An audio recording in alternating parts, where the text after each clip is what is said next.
My brother Dennis went on a trip and asked me to look after his 9-year-old daughter, Lily. On her first morning, I made her a big plate of pancakes and bacon. I set it down in front of her, expecting a smile. Instead, she just stared at the plate, her little hands shaking as the butter melted. I gently asked why she was not eating. She looked up at me with sheer terror in her eyes, whispered, "Am I in trouble?" and burst into tears. Before I tell you what I discovered that morning, let me know what city you are watching from in the comments below. Hit like and subscribe if you believe every child deserves to feel safe in their own family. I am Leonard, but everyone calls me Len. I am 70 years old, a retired logistics manager who spent 40 years making sure supply chains ran without a single missing link. In my line of work, you learn to spot when the numbers do not add up. You learn to read the small discrepancies that signal a massive failure in the system. I thought I had left that life of constant vigilance behind for quiet mornings on my front porch, but the universe had other plans. It all started yesterday afternoon when my younger brother Dennis pulled into my driveway. Dennis is 55, 15 years my junior, and he has always had a taste for the finer things in life, usually financed by someone else. He pulled up in a brand new leased luxury SUV with tinted windows that gleamed in the afternoon sunlight. He stepped out wearing a designer watch and a tailored linen shirt smelling of expensive cologne, looking much more like he was heading to an exclusive country club than a stressful corporate event. He had called me 2 days earlier, his voice laced with manufactured panic, practically begging me to take Lily for 5 days. He claimed he and his wife Patty were completely drowning in debt and had to go on an urgent, incredibly stressful business trip just to keep their heads above water and pay the mortgage. But looking at him standing in my driveway, there was not a single trace of stress on his face. He walked to the passenger side and opened the door. Lily stepped out.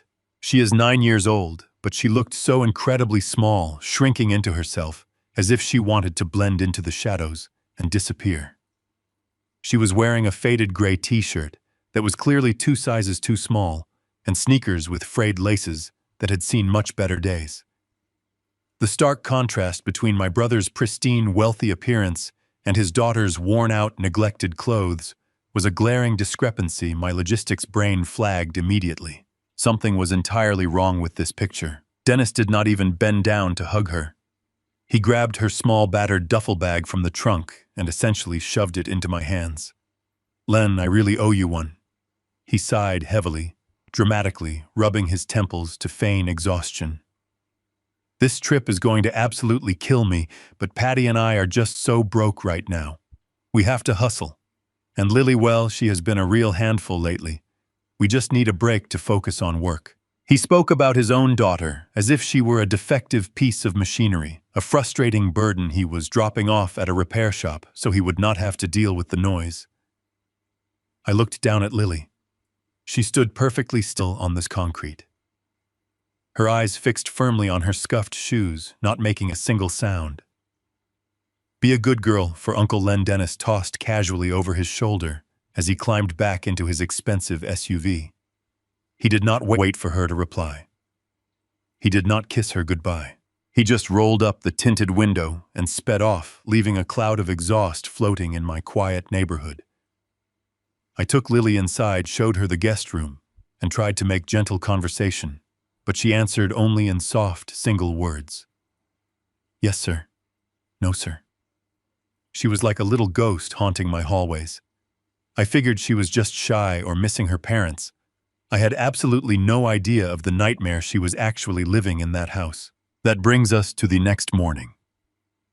I woke up early as the sun was just starting to peek through the kitchen blinds, and I decided to make a real classic American breakfast. I wanted to break the ice and see that little girl smile. I fried up thick-cut bacon until it was perfectly crisp, scrambled some fresh eggs, and made a tall, steaming stack of fluffy buttermilk pancakes. The rich smell of melting butter and maple syrup filled the entire house, the kind of comforting morning aroma that usually brings kids running down the hallway in their pajamas. When Lily finally walked into the kitchen, she did not run. She moved silently, almost dragging her feet, her head bowed. She sat at the dining table, folding her small hands tightly in her lap, making herself as small as possible. I placed the massive warm plate right in front of her. "Eat up, kiddo," I said with a warm, encouraging smile. "We have a big fun day ahead of us." I turned around to pour myself a cup of black coffee from the pot. When I looked back a minute later, my smile faded into pure confusion. Lily had not even touched her fork. She was sitting completely rigid in the wooden chair. She was staring down at the plate of food, as if I had just set a live explosive in front of her. Her little shoulders were trembling violently.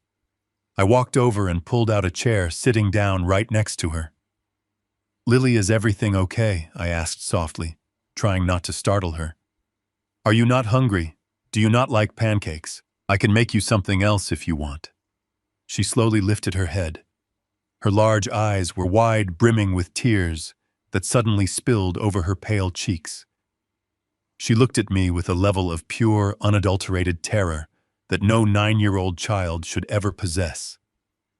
"Am I in trouble?" she whispered, her voice shaking so badly I could barely make out the words. The question hit me like a physical blow to the chest. I felt the air completely leave my lungs. "Why would you be in trouble for eating breakfast?" I asked, keeping my tone as calm, gentle, and reassuring as humanly possible.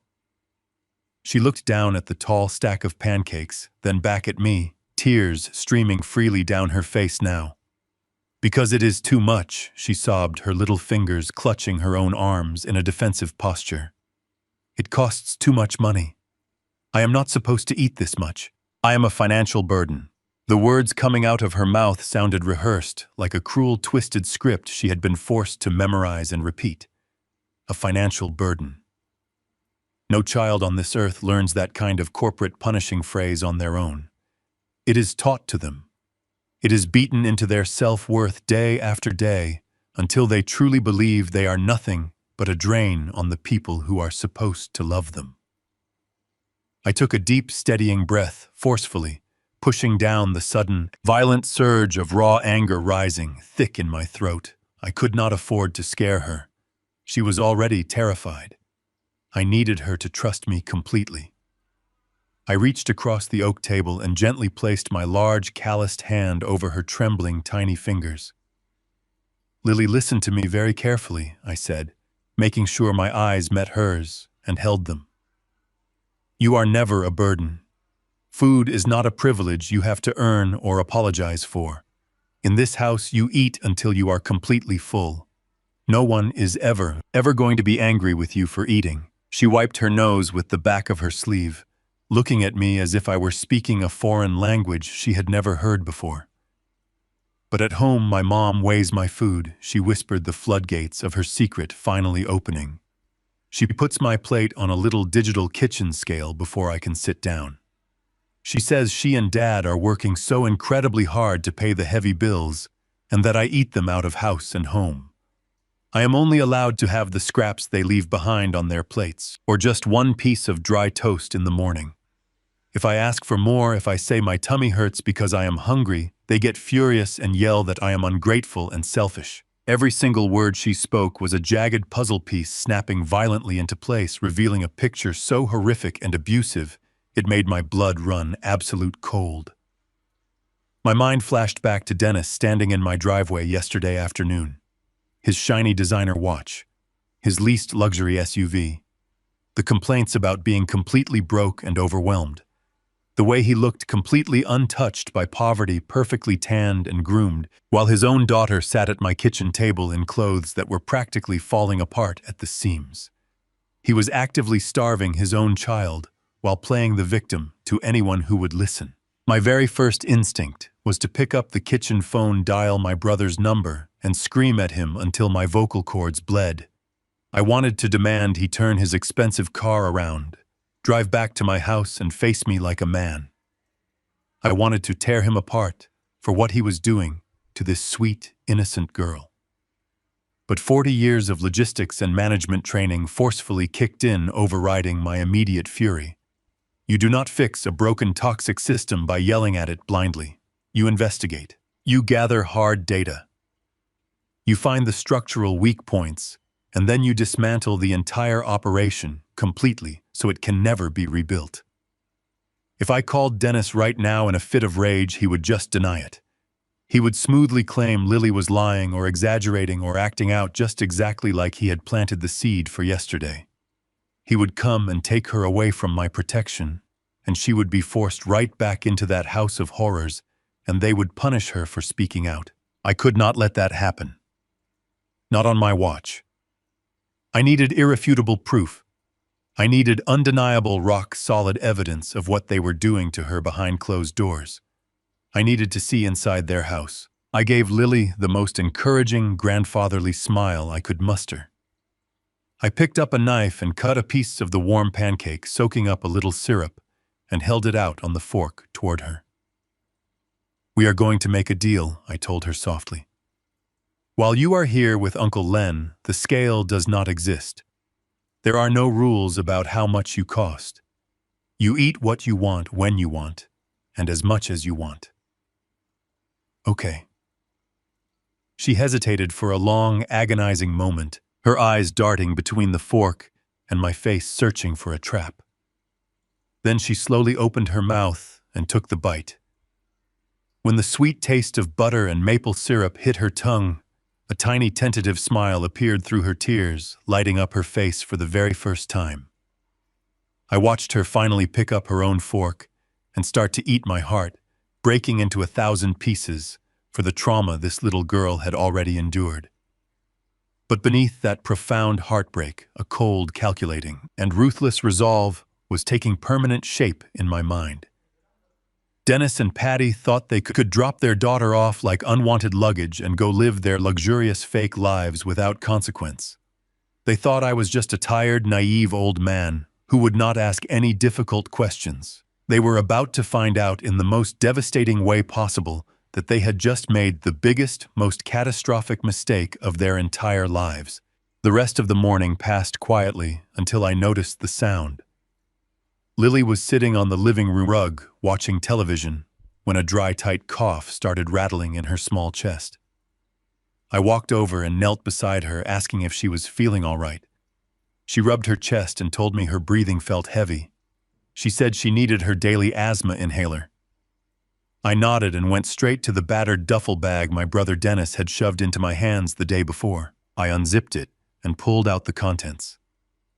There were 3 worn-out shirts, 2 pairs of faded pants, and a single pair of socks. I checked every side pocket and every hidden compartment. There was no inhaler. My logistics brain immediately calculated the severity of the situation. Dennis had dropped his asthmatic daughter off for 5 days and conveniently forgot to pack her vital medication. A father does not just forget something that keeps his child breathing. It was another glaring red flag in a growing pile of them. I asked Lily where she usually kept it. She told me it was on the nightstand in her bedroom. I told her not to worry. I gave her a glass of water and set up her favorite cartoons. I promised I would be back very soon. I grabbed my keys and headed out the door. The drive across town gave me time to process everything Lily had told me at the breakfast table. My hands gripped the steering wheel tightly as I navigated the morning traffic. I kept thinking about the digital scale they used to weigh her food. I thought about the scraps they forced her to eat. A logistics manager analyzes patterns to predict future failures. The pattern here was unmistakable and deliberate. This was calculated cruelty designed to break a spirit. Dennis lived in an upscale gated community about 20 minutes across town. It was a neighborhood where the lawns were perfectly manicured and the driveways were filled with imported cars. When I pulled up to his large modern house, the contrast between his lifestyle and the little girl sitting in my living room made my jaw clench. He had given me a spare key 2 years ago for emergencies. He told me it was in case the alarm system ever failed while he was at the country club. I walked up to the heavy mahogany front door and slipped the key into the lock. The deadbolt clicked open with a heavy metallic thud. I stepped inside and closed the door behind me. The house was completely silent, but the air felt heavy. It smelled like expensive scented candles and fresh floor polish. As I stood in the grand foyer, taking in the vaulted ceilings and the massive crystal chandelier, I realized this was no longer a simple errand to retrieve medicine. I was stepping into enemy territory. Every shadow in the house felt like a lie waiting to be uncovered.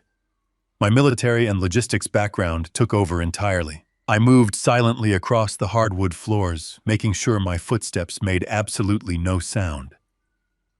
I did not want to leave any trace that I had been there. I headed straight toward the hallway, where the bedrooms were located. The house was immaculate, almost sterile. There were family photos on the walls, but they only featured Dennis and his wife Patty smiling on beaches or holding cocktails at fancy dinners. There was not a single picture of Lily anywhere. It was as if a child did not even live in this massive house. The absolute erasure of her existence in her own home sent a fresh wave of cold anger through my veins. A house tells the story of the people who inhabit it. This house told a story of vanity and obsession with appearances.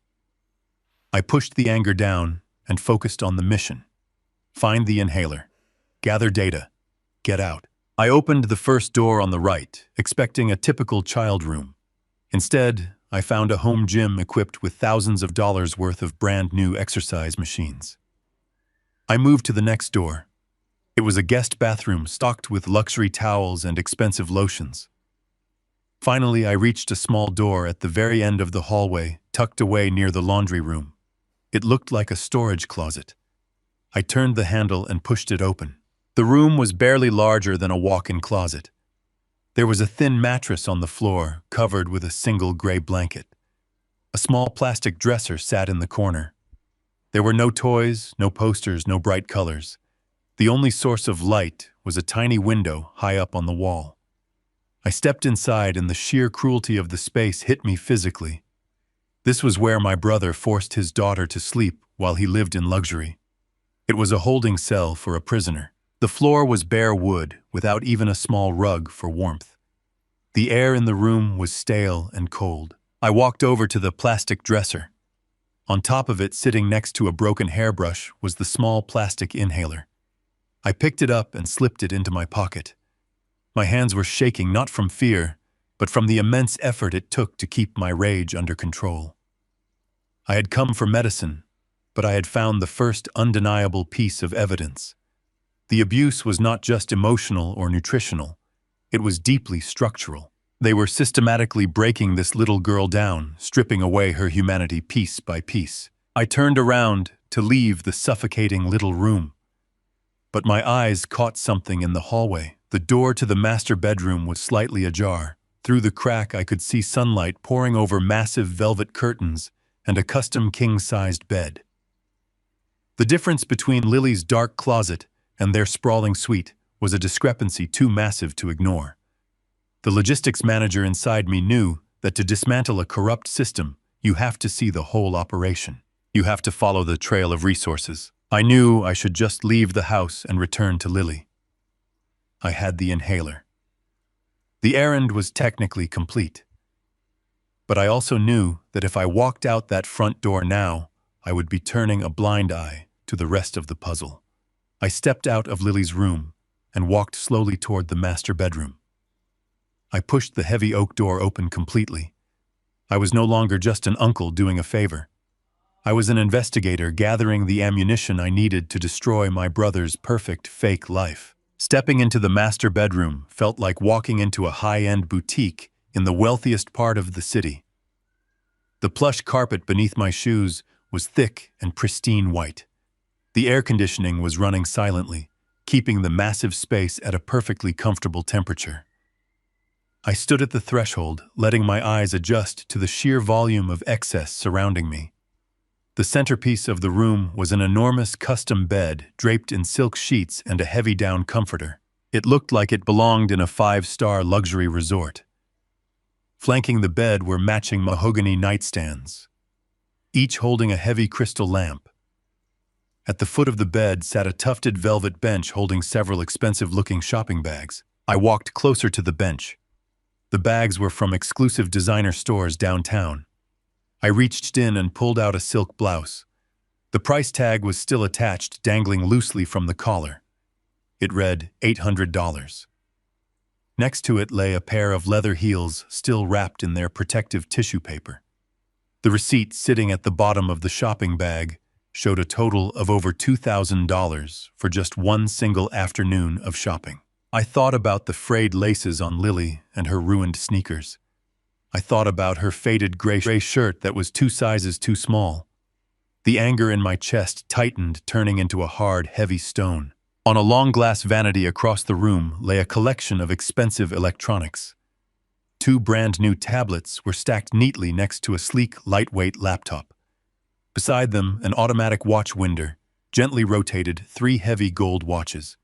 My brother had stood in my driveway just yesterday, claiming they were completely broke and drowning in heavy bills. Yet right in front of me sat tens of thousands of dollars in pure, unadulterated luxury.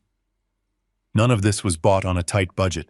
This was the spending habit of people who had more money than they knew what to do with. The door to their walk-in closet was wide open, so I stepped inside. The space was actually larger than the miserable little room they forced Lily to sleep in. Racks of expensive, tailored suits and formal dresses lined the walls. Entire shelves were dedicated solely to designer handbags and rows of perfectly polished shoes. I ran my hand along a row of jackets. The fabrics were cashmere, fine wool, and silk. There was no dust anywhere. Everything was meticulously cared for and perfectly organized. A logistics manager knows that resources always dictate priorities. When a company claims to be bankrupt, but the executives fly in private jets, you know a massive fraud is taking place. Looking at this closet, I saw the exact same fraud, but on a deeply personal and devastating level. They had infinite resources for their own vanity. They had bottomless funds to dress themselves in silk and gold. But when it came to a growing 9-year-old child, they suddenly had to weigh her food on a digital scale and feed her table scraps. They treated a human being like a financial liability while hoarding massive wealth for themselves. I walked out of the closet and glanced into the ensuite bathroom. The countertops were solid marble. High-end skincare products and imported perfumes lined the glass shelves. A massive soaking tub sat in the corner, looking entirely unused but perfectly clean. I walked over to the dual sinks. There was a small silver tray holding Patty and her discarded jewelry from earlier in the week. Heavy gold earrings and a diamond tennis bracelet were casually tossed aside as if they were worthless trinkets. I calculated the value in my head. How many warm meals could one of those watches buy? How many new clothes or comfortable beds could be provided with just the cost of that tennis bracelet? The math was absolutely sickening. My boots felt heavy and out of place on the immaculate white rug as I walked back into the main bedroom area. Everything in this room screamed of greedy indulgence. I noticed a large flat-screen television mounted on the wall surrounded by high-end speakers. Below it sat a sleek electric fireplace designed purely for comfort and aesthetics. Meanwhile, the tiny room at the end of the hall where my niece slept lacked even a basic floor rug to keep her warm at night. The profound contrast was not just a matter of poor parenting. It was a systematic, deliberate choice to elevate themselves by stepping on the back of an innocent child. Dennis and Patty were actively stealing joy, comfort, and dignity from Lily to fund their own delusions of grandeur. They were starving her body and her soul just to buy another silk blouse and another gold watch. As a man who spent his entire life optimizing systems and eliminating waste, I felt a profound and heavy disgust. The system in this house was fundamentally corrupt. The resources were being hoarded by the operators, while the most vulnerable component was left to break down entirely. They had constructed a perfect facade of struggling parents, just trying to make ends meet. They used that fake struggle to extract pity from neighbors, from teachers, and from me. They used it to justify their deliberate neglect of an innocent child. They probably believed they were absolute geniuses for pulling off such a flawless deception. But they made one fatal error. They let me inside. They gave me the key to their fortress because they assumed I was too old and too trusting to ever look past their lies. I stood in the center of their lavish bedroom, taking a slow, deep breath to steady my racing heart. My mission was no longer just about rescuing my niece from a bad weekend. It was about tearing down this entire operation. To do that, I needed to trace the supply chain. I needed to see the ledgers, the bank statements, and the raw data that fueled this massive lie. If they were spending this much cash, there had to be a record. My brother and his average salary as a mid-level manager could not possibly support this level of extreme excess. There had to be a hidden source of income, a pipeline of cash they were tapping into. I turned my attention to the large oak desk sitting in the corner of the room, near the bay windows. It was perfectly organized with a leather blotter and a silver pen set. This was the nerve center of their fake empire. I pulled out the rolling leather chair and sat down, preparing to dig deep into their financial secrets. I sat down in the heavy leather chair behind my brother's desk. The house was dead quiet around me. My hands rested on the polished wood surface. I needed to know exactly how they were funding this lifestyle. I started with the top drawer on the right side. It slid open smoothly. Inside were just standard office supplies. Expensive silver pens, thick stationery custom-printed envelopes, nothing out of the ordinary. I moved to the large bottom drawer. It was heavy. I pulled the brass handle, and it rolled out with a soft metallic glide. There were no financial ledgers right on top. Instead, my eyes immediately caught the edge of a thick, glossy folder resting on top of a stack of blank printer paper. The folder was navy blue with silver foil lettering stamped across the front. It read, Platinum Horizon Cruise Lines. I reached down and picked it up. The paper felt heavy and expensive in my calloused hands. I opened the cover. Tucked inside the front pocket was a beautifully printed full-color brochure. It advertised a 14-day luxury voyage through the Eastern Caribbean.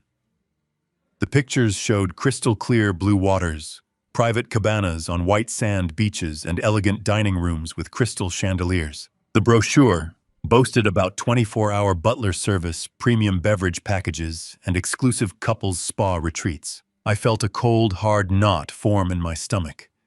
I pulled out the crisp white papers tucked behind the brochure. They were printed boarding passes and a detailed trip itinerary. I read the names printed at the very top. Dennis and Patty. My eyes scanned down to the dates. The departure date was yesterday.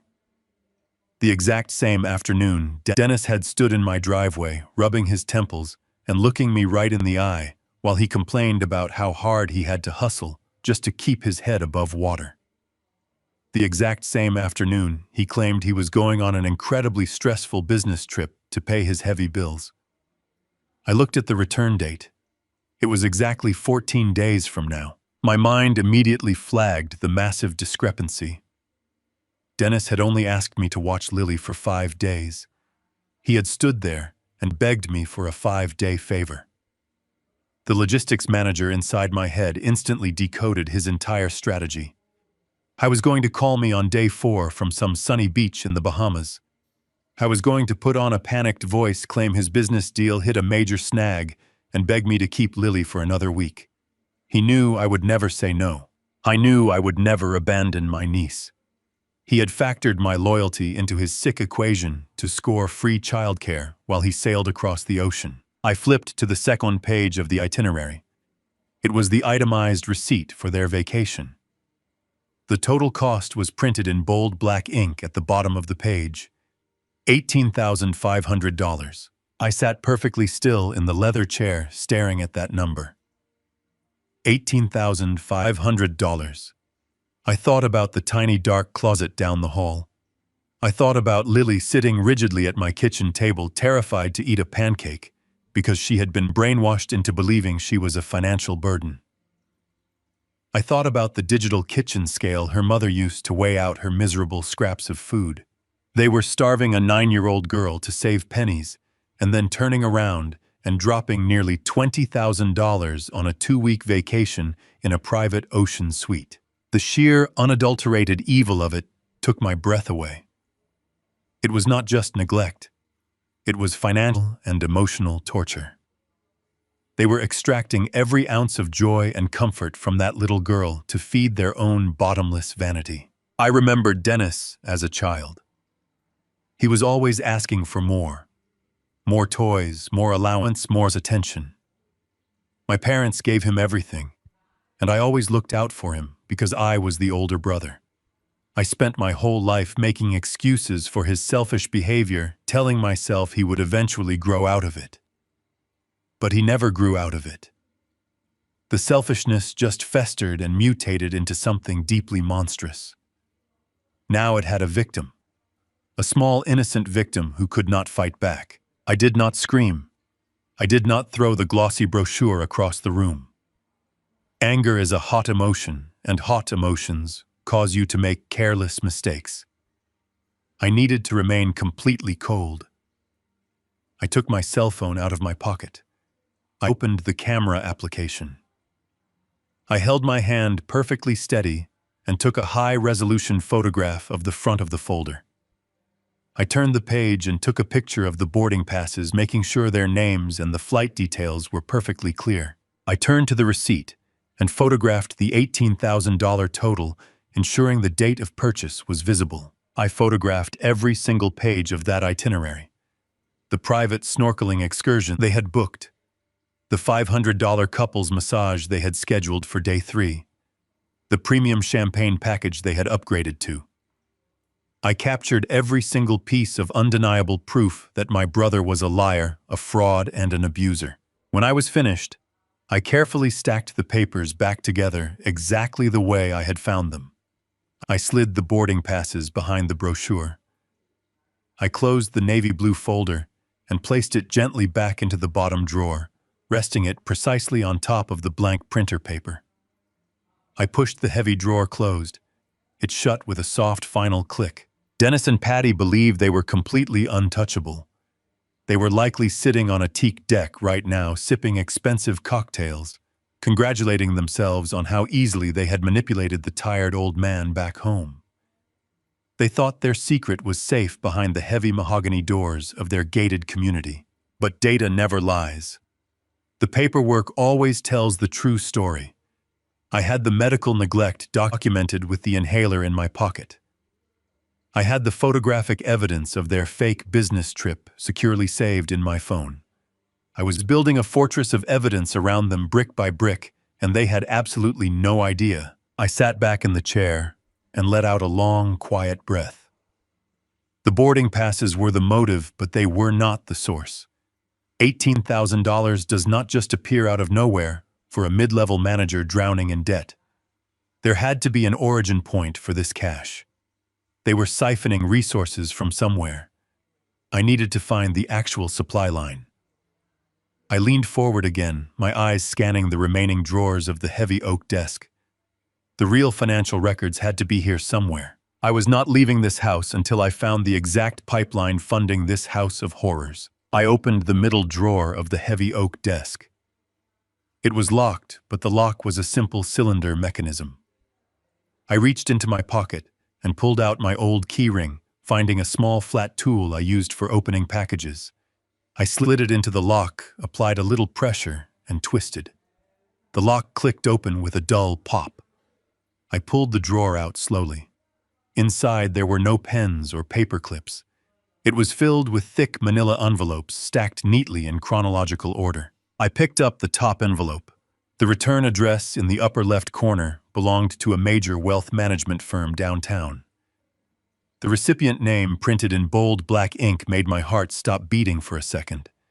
It read, Maternal Grandparents Trust, FBO Lily Foster. FBO, for benefit of. My mind raced back to Lily and her late mother Claire. Claire had passed away when Lily was just a toddler. Her parents were wealthy, quiet people who moved out of state shortly after the funeral. I had always assumed they just faded into the background out of grief. I never knew they had established a massive trust fund to ensure their only granddaughter would be taken care of for the rest of her life. I carefully broke the seal on the envelope and pulled out the thick stack of bank statements. The numbers printed on the crisp white paper were staggering. The total balance of the trust was well over $2 million. It was a fortune meant to pay for college, for a wedding, for a comfortable and secure future.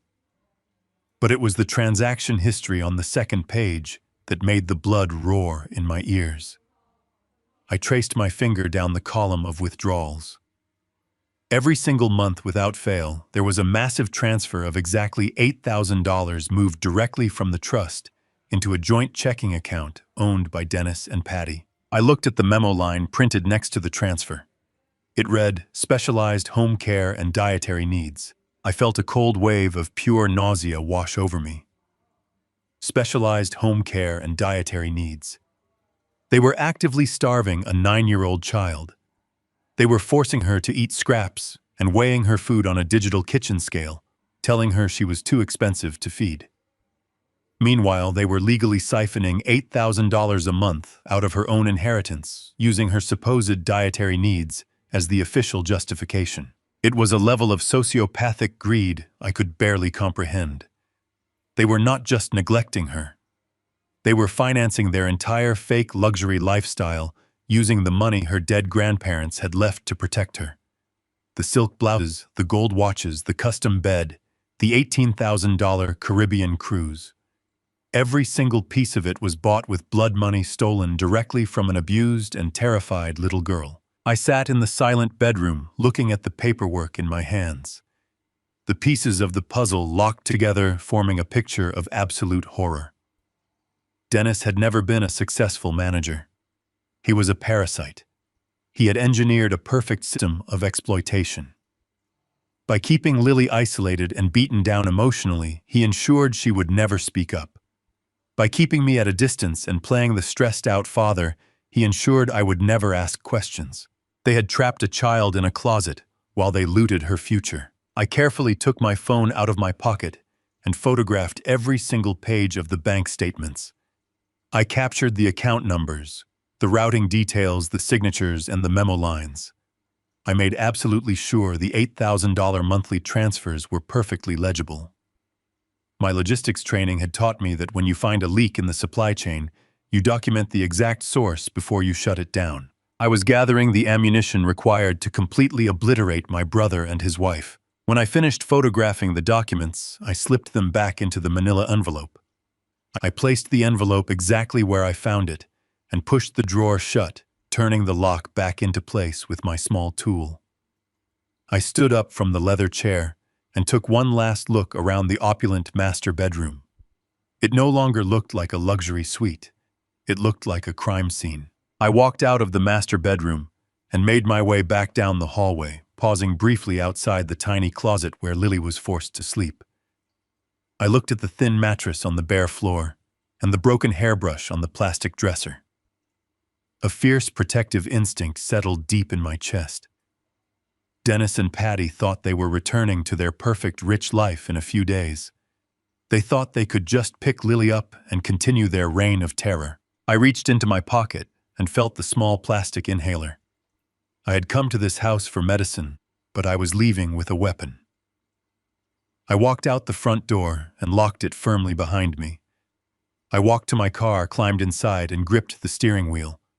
I knew exactly what I had to do next. I needed to build a cage so tight they would never see the bars closing in until it was far too late. I started the engine and drove back toward my house. Lily was waiting for me in the living room, probably still worried she was going to get in trouble. I was going to make sure she never had to worry about being a burden ever again. And I was going to make sure my brother paid for every single scrap of food he denied his own daughter. I parked my car in this driveway and took a deep breath before walking back into my house. Lily was exactly where I left her, sitting on the living room floor, her eyes glued to the cartoon on the television. When she saw me walk in, she immediately stood up, her small shoulders tense. I reached into my pocket, pulled out the plastic inhaler, and handed it to her. The look of pure relief that washed over her pale face broke my heart all over again. She whispered a quiet thank you and took a deep breath from the device.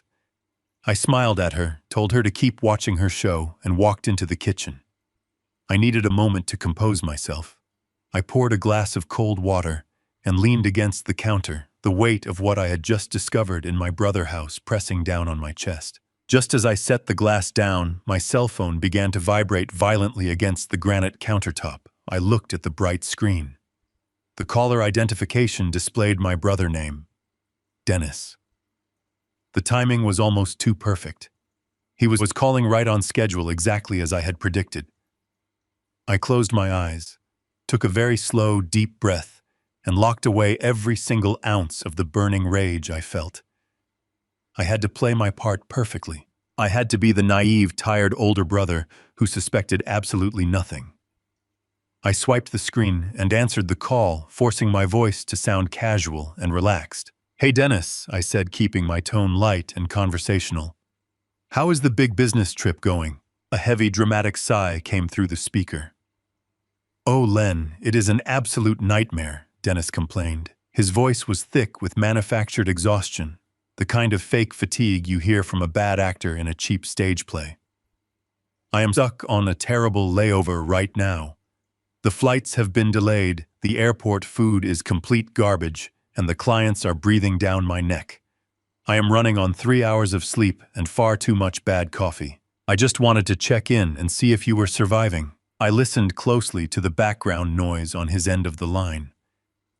I did not hear the chaotic announcements of an airport terminal.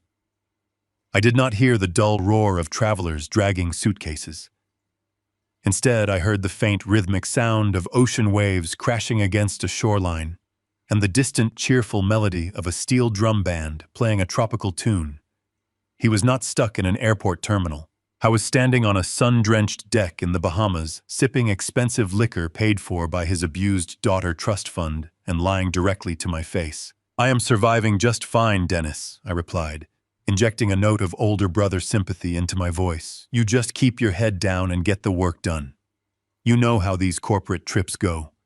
Do not worry about things back here. I have everything completely under control." There was a brief pause on the line. The steel drum music in the background seemed to get a little louder before Dennis spoke again. "Listen, Len, I really appreciate this," he said, his tone suddenly shifting from exhausted businessman to concerned father. "I know asking you to take her was a huge imposition. I hate to even bring this up, but how is Lily behaving? Has she been acting out at all? Has she been having any of her little episodes?" The sheer manipulation in his question was absolutely staggering. He was actively laying the groundwork for his twisted plan. He was trying to plant the idea in my head that his quiet, terrified, starving 9-year-old daughter was somehow a troubled, difficult child with severe behavioral issues. He wanted me to validate his lies. He wanted me to tell him she was a burden so he could use my words as ammunition later when he tried to dump her in a state facility. The cold, calculated nature of his strategy made my stomach turn, but my logistics training kept my voice completely steady. "Well, you know how kids are," I answered, letting out a soft, tired chuckle. "She has been a bit quiet, maybe a little moody, just adjusting to a new environment, I suppose. It takes a lot of energy to keep up with a child her age, but we are managing just fine." I could practically hear the arrogant smirk forming on his face thousands of miles away. See, that is exactly what Patty and I deal with every single day," Dennis said, jumping on my mild statement, like a starving dog on a bone. "She can be so withdrawn and difficult. We have tried everything, Len. We really have. We have taken her to specialists.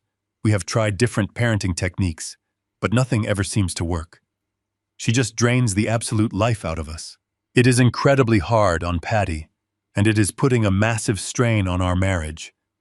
We are just at our wits' end, trying to figure out what to do with her." I was building his case brick by brick. He was painting himself and his greedy wife as the tragic suffering victims of an uncontrollable child. It was a flawless, repulsive performance. If I had not just stood inside a dark closet with a bare mattress, if I had not just photographed bank statements showing him stealing $8,000 a month for her supposed care, I might have actually believed the profound exhaustion in his voice. "I am sorry to hear it has been so tough on you two," I said, forcing every syllable through clenched teeth while maintaining my calm, supportive disguise. "Parenting is never an easy job, but you just focus on your meetings right now. Let me handle things here." We will get through these 5 days without a problem. Just try to get some rest on your next flight." "Thanks, Len, you are a lifesaver," Dennis replied, his voice practically dripping with relief and false gratitude. "I will call you again in a few days. Wish me luck with these awful clients." "Good luck, Dennis," I said quietly. He ended the call. I slowly lowered the phone from my ear and set it down on the granite counter. The house was completely silent, except for the faint sound of the television playing in the living room. I stood there for a long time, staring at the blank screen of my phone, replaying his manipulative words over and over in my mind. He thought he was playing a brilliant game of chess. I thought he had successfully moved all his pieces into the perfect positions, using my loyalty and Lily fear as his greatest advantages. He believed he was completely untouchable, but he had made a fatal miscalculation. He assumed I was blind to the discrepancies. He assumed I would never look beneath the polished surface of his expensive life. He assumed he could control the narrative simply by speaking the loudest. I picked my phone back up. The time for gathering quiet evidence was officially over. I had the medical neglect documented. I had the financial theft photographed. I had his deceptive, manipulative phone call freshly locked in my memory. It was time to bring in the heavy artillery. It was time to build a legal cage so strong and so absolute that my brother and his wife would never see the sunlight as free people ever again. I scrolled through my contact list until I found the name I was looking for. Mr. Wallace had been my attorney for 20 years. He was a sharp, relentless man who despised fraud just as much as I did. I pressed the call button and listened to the line ring, watching my niece through the kitchen doorway as she sat peacefully on the rug. Dennis thought he was getting rid of a burden. I was going to make absolutely sure he lost everything he had ever stolen in the process. I ended the call with Dennis and stared at my phone for a long time. The sheer audacity of his lie, the calculated cruelty of his plan. It was almost too much to process. But logistics had taught me to compartmentalize. Anger is a volatile fuel. It burns hot and fast, leaving you exhausted and prone to mistakes. I needed cold, hard strategy. I needed a precision strike that would dismantle their entire operation and leave them with absolutely nothing. I walked over to the kitchen sink and splashed cold water on my face. The house was quiet, except for the low murmur of the television, where Lily was still watching her cartoons. I took a deep breath, centering myself. I had the raw data. I had the photographs of the trust documents and the boarding passes. I had the recording of Dennis' manipulative phone call. Now I needed an architect to help me build the legal cage that would lock them away. I picked up my phone and scrolled to a contact. I had not called in over a year. Arthur Wallace was my attorney, a man I had known for 2 decades. He was a former prosecutor who had transitioned into private practice, a man with a reputation for being meticulous, relentless, and entirely unforgiving when it came to fraud. If there was anyone who could navigate the complex legal labyrinth of trusts and child welfare, it was Wallace. I tapped the call button and listened to it ring. The connection clicked open. Arthur Wallace speaking, came the crisp, professional voice on the other end. "Arthur, it is Len Foster," I said, keeping my tone even and measured. "I need to see you immediately. It is an emergency involving my niece and suspected financial fraud." There was a brief pause on the line. The word fraud always got Wallace's attention. "How soon can you be at my office, Len?" he asked, all pleasantries instantly dropping away. "Give me an hour," I replied. I hung up the phone and walked back into the living room. Lily was still sitting on the rug, her small frame hunched over. I sat down next to her, offering a reassuring smile. "Lily, I need to run a very important errand," I told her gently. "My neighbor, Mrs. Higgins, is going to come over and sit with you for a little while. We are going to bake some cookies later, okay?" She looked up at me, her large eyes full of hesitation, but she nodded slowly. "Okay, Uncle Len," she whispered. I called Mrs. Higgins, a retired school teacher who lived next door, and explained that I had an urgent appointment. She agreed to come over immediately. Once she arrived and I saw Lily settled with a coloring book. I grabbed my keys and this folder where I had printed all the photographs I took at Dennis' house. The drive to downtown was a blur of focused anticipation. I parked near Wallace' office building, a sleek glass tower that housed some of the most expensive legal talent in the city. I took the elevator to the 14th floor and walked into his reception area. The receptionist, recognizing me, immediately nodded and ushered me straight back to his office. Wallace was sitting behind a massive mahogany desk. His glasses perched on the end of his nose, surrounded by stacks of legal briefs. He looked up as I entered, motioning for me to sit in one of the leather chairs opposite him. "Len," he said, closing the file in front of him. "You said emergency. What are we dealing with?" I did not waste time with small talk. I placed the thick folder on his desk and slid it across to him. "I am dealing with my brother Dennis," I stated, my voice flat and hard.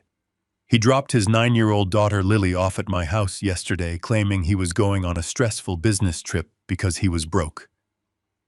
I discovered this morning that he is actively starving her. He forces her to eat scraps and weighs her food on a digital scale, telling her she is a financial burden." Wallace's expression darkened immediately, the seasoned prosecutor in him surfacing. "That is child abuse, Len. We need to contact CPS right now." "Wait," I said, raising a hand to stop him. "There is more, much more. Open the folder." Wallace adjusted his glasses and opened the folder. The first page was the high-resolution photograph I took of the glossy cruise brochure and the printed boarding passes. "They are not on a business trip," I explained, pointing to the documents. "They are currently on a 14-day luxury cruise in the Caribbean. The trip cost over $18,000. Dennis called me an hour ago, pretending to be stuck in an airport on a layover. He laid the groundwork, claiming Lily has severe behavioral issues and is impossible to manage." Wallace frowned, his eyes scanning the boarding passes. "How is a mid-level manager who claims to be broke financing an $18,000 vacation?" He asked the precise question I knew he would. "Turn the page," I instructed. He flipped to the next photograph. It was the sealed bank statement addressed to the Maternal Grandparents Trust, FBO Lily Foster. I watched as Wallace's eyes widened slightly as he processed the numbers on the page. "Her maternal grandparents left her a trust fund," I explained, the cold anger creeping back into my voice. "It is worth over $2 million. Look at the transaction history, Arthur." Wallace traced his finger down the column of withdrawals, his jaw clenching tighter with every line he read. $8,000 a month, he murmured, his voice dropping to a harsh whisper. "Every single month. Transferred directly to a joint account owned by Dennis and Patty. The memo line says specialized home care and dietary needs. They are starving her, Arthur." I said the words tasting like ash in my mouth. "They are locking her in a dark closet, feeding her scraps, and legally siphoning $8,000 a month out of her inheritance under the guise of dietary needs. They are funding their luxury lifestyle with blood money stolen directly from their own abused child." Wallace sat perfectly still for a long moment, staring at the photographs. The air in the office felt incredibly heavy. When he finally looked up, his eyes were hard and cold, mirroring the exact same resolve I felt in my own chest. "This is not just abuse, Len," he stated, his voice deathly quiet. "This is systemic criminal fraud. This is embezzlement of a minor trust. The penalties for this are severe. I need you to build the cage." "Arthur," I told him, leaning forward in my chair. "I do not just want to take Lily away from them. I want to obliterate them. I want to shut down every single pipeline they have. I want them to lose the house, the clothes, everything. I want them to face the absolute maximum consequences for what they have done to that little girl." "We need more data," Wallace said, his mind already racing ahead, formulating the legal strategy. "These photographs are an excellent start, but we need the official records. We need to cross-reference the trust documents with their public financial footprint. We need to see exactly where that $8,000 a month is going." He turned to his computer, his fingers flying across the keyboard. "As your attorney, I can initiate a discreet inquiry into the trust management firm. If Dennis is the sole trustee, which he likely is given his access, there are strict fiduciary duties he must uphold. Misappropriating trust funds for personal luxury vacations is a direct violation of those duties. He clicked a few more times, pulling up specialized legal databases. We are also going to run a quiet background check on Dennis and Patty. He continued, his eyes scanning the screen. We need to see their debt-to-income ratio. We need to see if they have any other outstanding liabilities that might explain this level of desperation. If they are living this far beyond their means, the paper trail will be massive. I sat back in my chair watching him work. This was exactly why I had come to Wallace. I provided the raw intelligence, the initial breach in the enemy defenses, and he was deploying the heavy artillery. He was constructing the legal framework that would trap them entirely. Len Wallace said, suddenly stopping his typing and turning back to me. If we bring this to a judge right now with just the photographs, we might get a temporary injunction. But Dennis is slippery. He could claim the cruise was a gift. He could claim the $8,000 goes towards specialized tutors or doctors we do not know about. We need an airtight confession. We need him to admit his intentions clearly and undeniably. I have a plan for that. I replied, my voice calm. They are returning in a few days.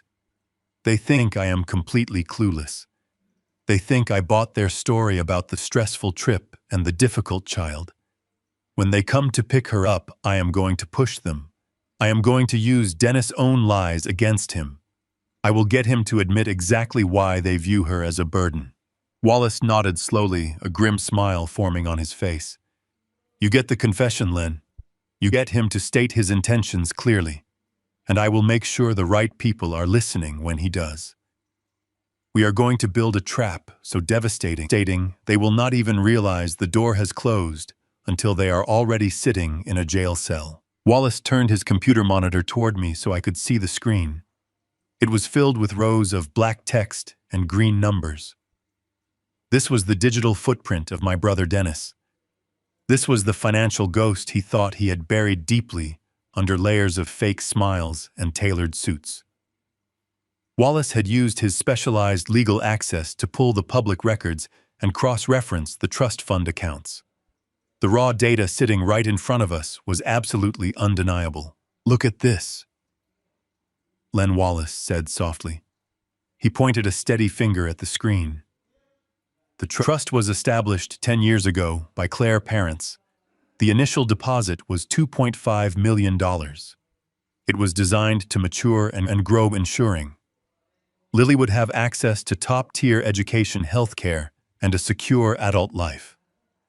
The legal stipulations allowed the primary guardian to withdraw a reasonable monthly stipend for her direct upbringing.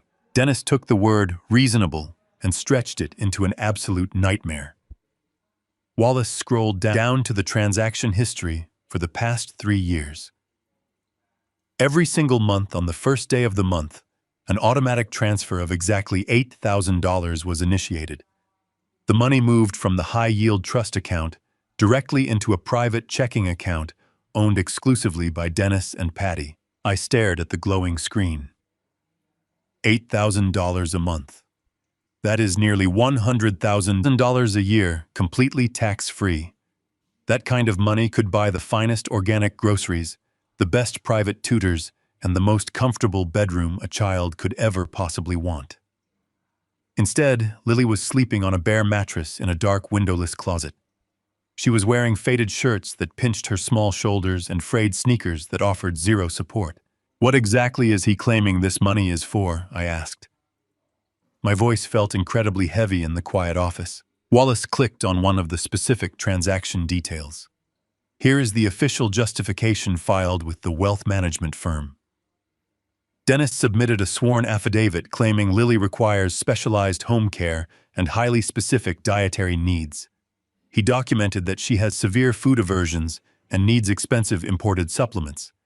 He also claimed she needs round-the-clock behavioral monitoring, which prevents Patty from working outside the home. Therefore, Patty receives a portion of this money as a dedicated full-time caretaker. The sheer evil of their bureaucratic lie made my stomach physically churn. Specialized dietary needs. I thought about the digital kitchen scale sitting on their expensive granite countertop. I thought about Patty carefully measuring out miserable scraps of leftover food to feed a growing 9-year-old girl. They had weaponized the concept of a specialized diet. They were actively starving her and submitting official paperwork claiming they were feeding her premium medical-grade food. They were paying themselves a massive salary to neglect an innocent child. Claire was a kind and gentle woman. When she passed away from a sudden illness, the entire family was devastated. Claire's parents were completely heartbroken, and they moved across the country to escape the painful memories. They set up this trust to ensure Lily would never lack for anything. They trusted Dennis to honor their daughter. Instead, Dennis took their grief and monetized it. He looked at his dead wife's parents and saw a limitless bank account. In logistics, we call this a phantom drain. It happens when a corrupt manager creates a fake vendor or a phantom employee. They generate fraudulent invoices for services that never occurred and route the payments directly into their own pockets. Dennis had essentially turned his own daughter into a phantom vendor. He created fraudulent dietary needs and fake home care services. He billed the trust fund every single month and pocketed the cash.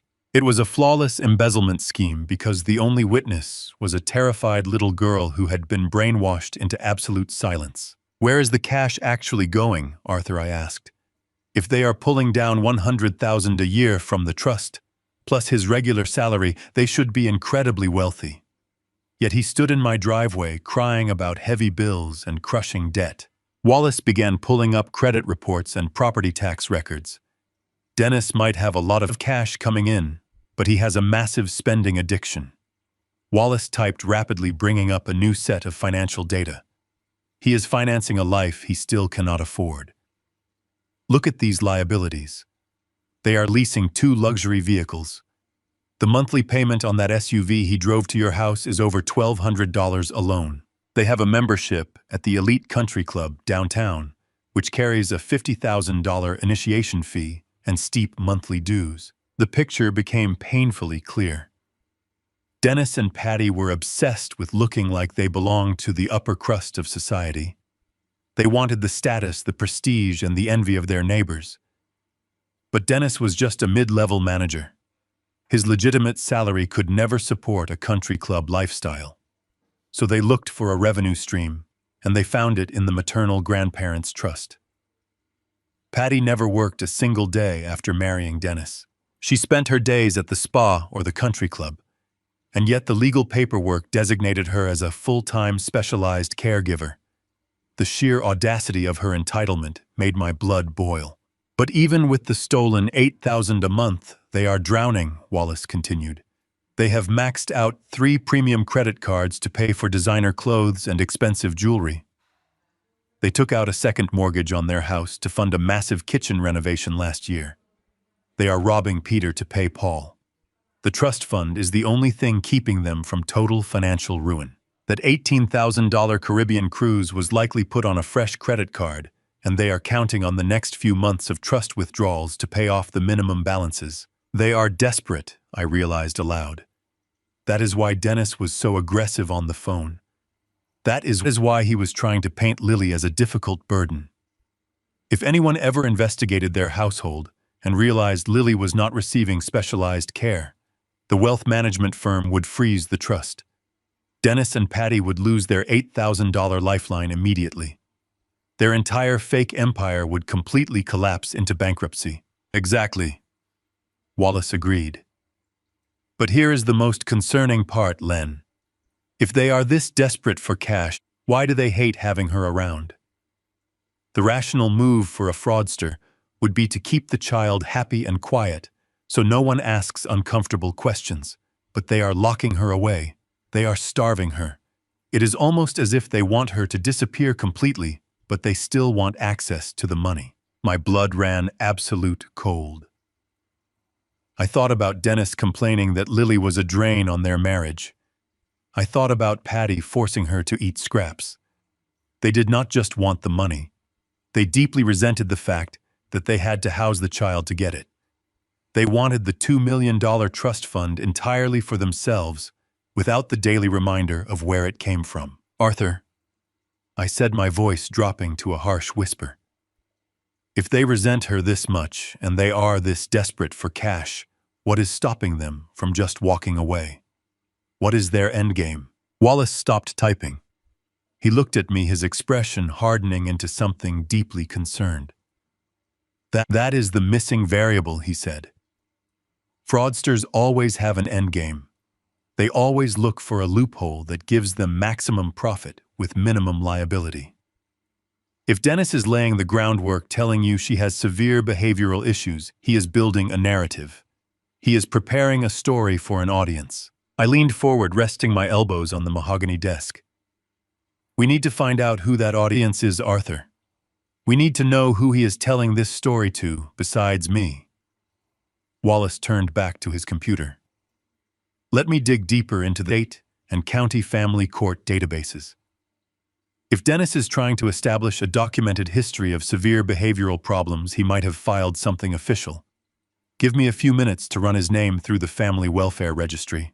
I sat in the heavy leather chair, watching Wallace navigate the complex legal software. The silence in the office was thick and heavy. I thought about Lily sitting in my living room, completely unaware of the massive financial conspiracy surrounding her existence. She just wanted a warm plate of pancakes. She just wanted to feel safe. And her father had turned her into a commodity, a pawn, in a sick game of vanity and greed.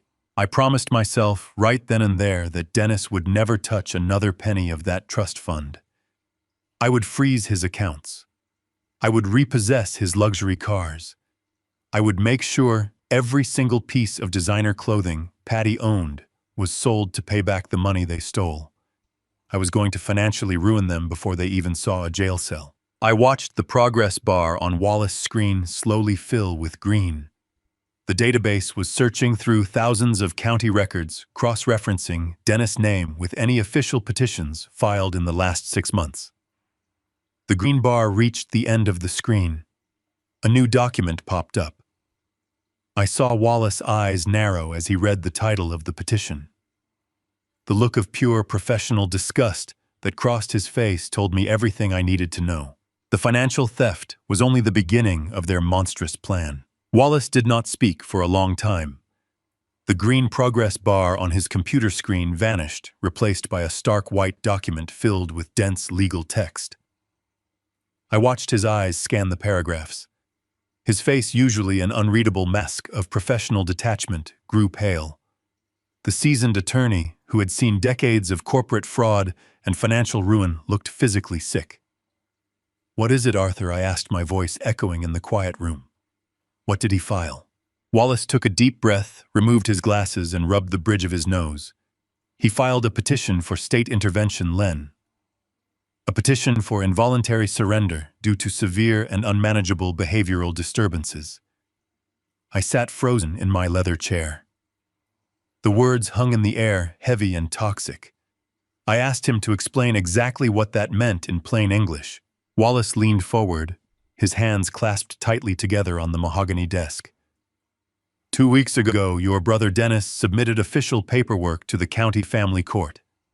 In this document, he and Patty swear under penalty of perjury that Lily is violent, uncontrollable, and a danger to herself and their household. They have attached a dozen fabricated incident reports, claiming she destroys property, refuses to eat, and cannot be managed in a normal domestic setting.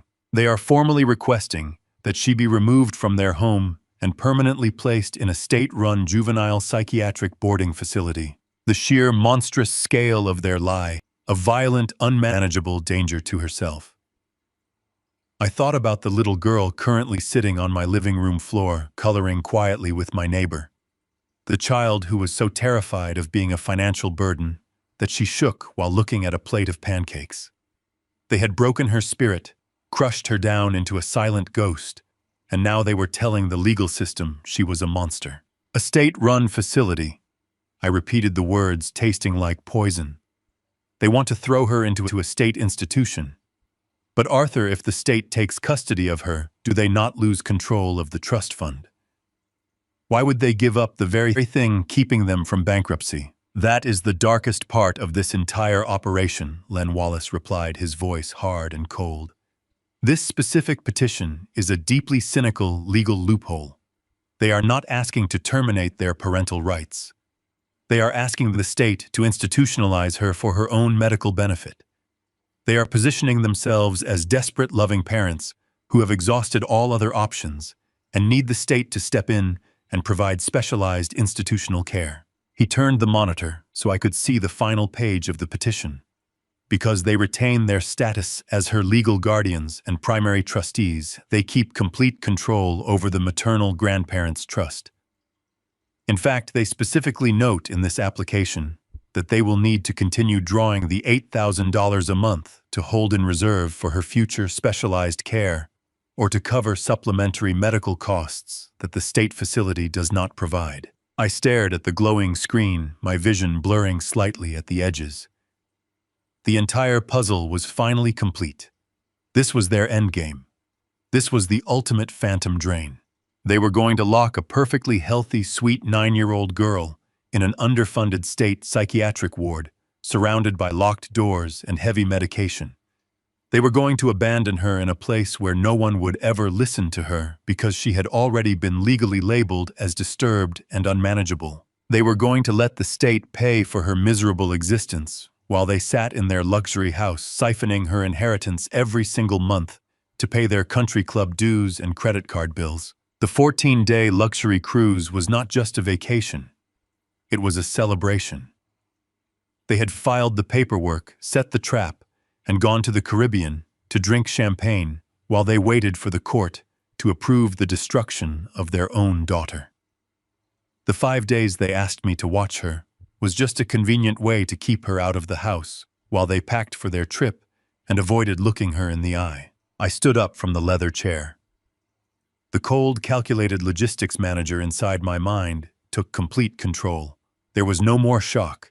There was no more disbelief. There was only a singular, absolute mission to obliterate Dennis and Patty so completely that they would never see the outside of a prison cell. "When is the court hearing for this petition?" I asked, my voice entirely devoid of emotion. Wallace checked the digital docket. "The preliminary hearing is scheduled for next Thursday. That gives us exactly 1 week. Dennis and Patty are flying back on Tuesday. They are going to come to your house to pick her up. They are not taking her anywhere," I stated simply. "Arthur, I need you to pull every favor you have. I need you to contact the highest level investigator you know at Child Protective Services. I need you to find a police detective who handles severe financial fraud and child endangerment. I want them all fully briefed on this entire situation by Monday morning." Wallace nodded slowly, a fierce determination returning to his eyes. "What is your play, Len?" "My play is to let them walk right into their own execution," I replied, pacing slowly across the thick carpet of his office. "When they come back from their cruise, they are going to expect me to hand Lily over. They are going to expect me to be the tired older brother who knows absolutely nothing. I am going to play that role perfectly." I turned to face Wallace. "I am going to tell Dennis that she had a difficult time. I am going to feed him exactly the narrative he wants to hear. I am going to tell him she had a behavioral episode and that I am completely overwhelmed. That will make him arrogant. It will make him feel victorious because he will think I am validating his fake court petition." And then what Wallace asked, leaning back in his chair. "And then I am going to push them," I said. "I will tell them I cannot handle her anymore, and I will demand to know what they are going to do about it. Patty will likely try to extort me. If I know her greedy nature, she will try to ask me for a loan, claiming they need money for a special behavioral camp. I will push Dennis to tell me exactly how he feels about his daughter. I will make him comfortable enough to admit that she is nothing but a burden to him." Wallace pulled a fresh legal pad toward him, picking up his silver pen. "You want to extract a verbal confession of their intent right before we drop the hammer." "Exactly," I said. I want you sitting in the dining room with the child protective agents and the police detective. I want you listening to every single word they say. I want them to admit they want to throw her away. And then I am going to slide a folder across the table with the cruise boarding passes, the trust fund withdrawals, and the pictures of that miserable dark closet. I am going to watch their entire fake empire crumble into dust in real time. Wallace began writing furiously, outlining the legal steps required to authorize the sting operation and secure emergency custody. I will have the emergency injunctions drafted by tomorrow morning, Len. We will freeze the trust accounts simultaneously. The moment the handcuffs go on them, their financial pipeline will be completely severed. They will not have a single penny left to hire a defense attorney. I thanked Wallace and walked out of the glass tower, stepping into the bright afternoon sunlight. The city moved quickly around me, people rushing to their jobs, unaware of the absolute darkness that existed behind closed doors in the wealthy suburbs. I walked to my car and started the engine, driving back to my quiet neighborhood. I pulled into my driveway and walked through the front door. Mrs. Higgins was sitting on the knitting while Lily sat at the kitchen table, carefully coloring a picture of a bright yellow sun. When she saw me, she put the crayon down and offered a small, hesitant smile. I thanked my neighbor and saw her out. Then I walked over to the kitchen table and sat down across from my niece. I looked at her small, fragile hands and her pale face. Dennis and Patty had tried to convince the world she was a monster, to hide the fact that they were the real monsters all along. "Uncle Len," she asked softly, her voice barely above a whisper, "did you have a good errand?" "I had a very good errand, kiddo," I told her, smiling warmly. "In fact, I think it was the most important errand of my entire life." I reached across the table and tapped her coloring book. "Now how about we go bake those cookies I promised you? We have a lot of good things to celebrate." As she nodded and slid out of her chair, I knew with absolute certainty that Dennis and Patty were sailing toward their doom.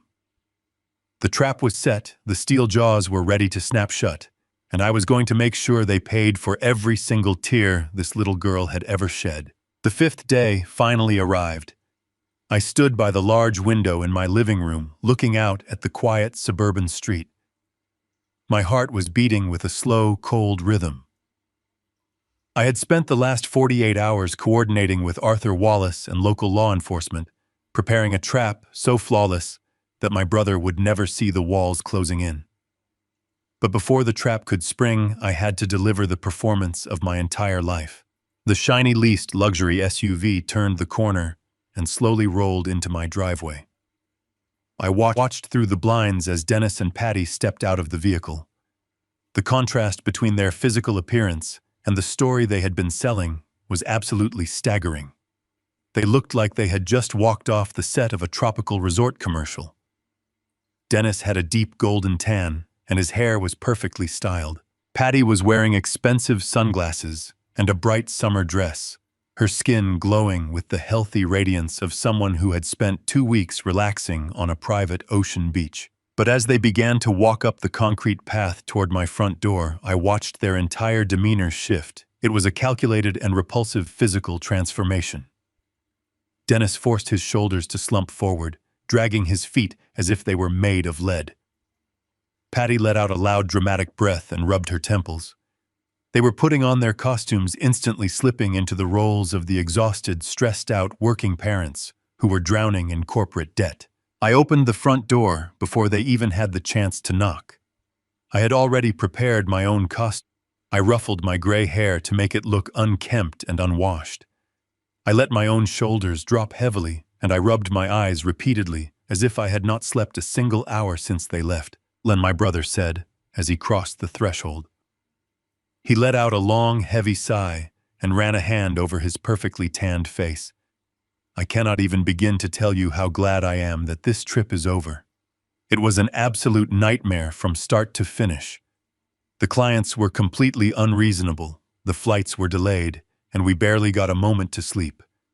We have just been hustling around the clock, trying to secure these contracts so we do not lose the house. Patty followed him inside, dropping her heavy designer tote bag onto my hardwood floor with a loud thud. "We are completely drained, Len," she added, her voice dripping with fake misery.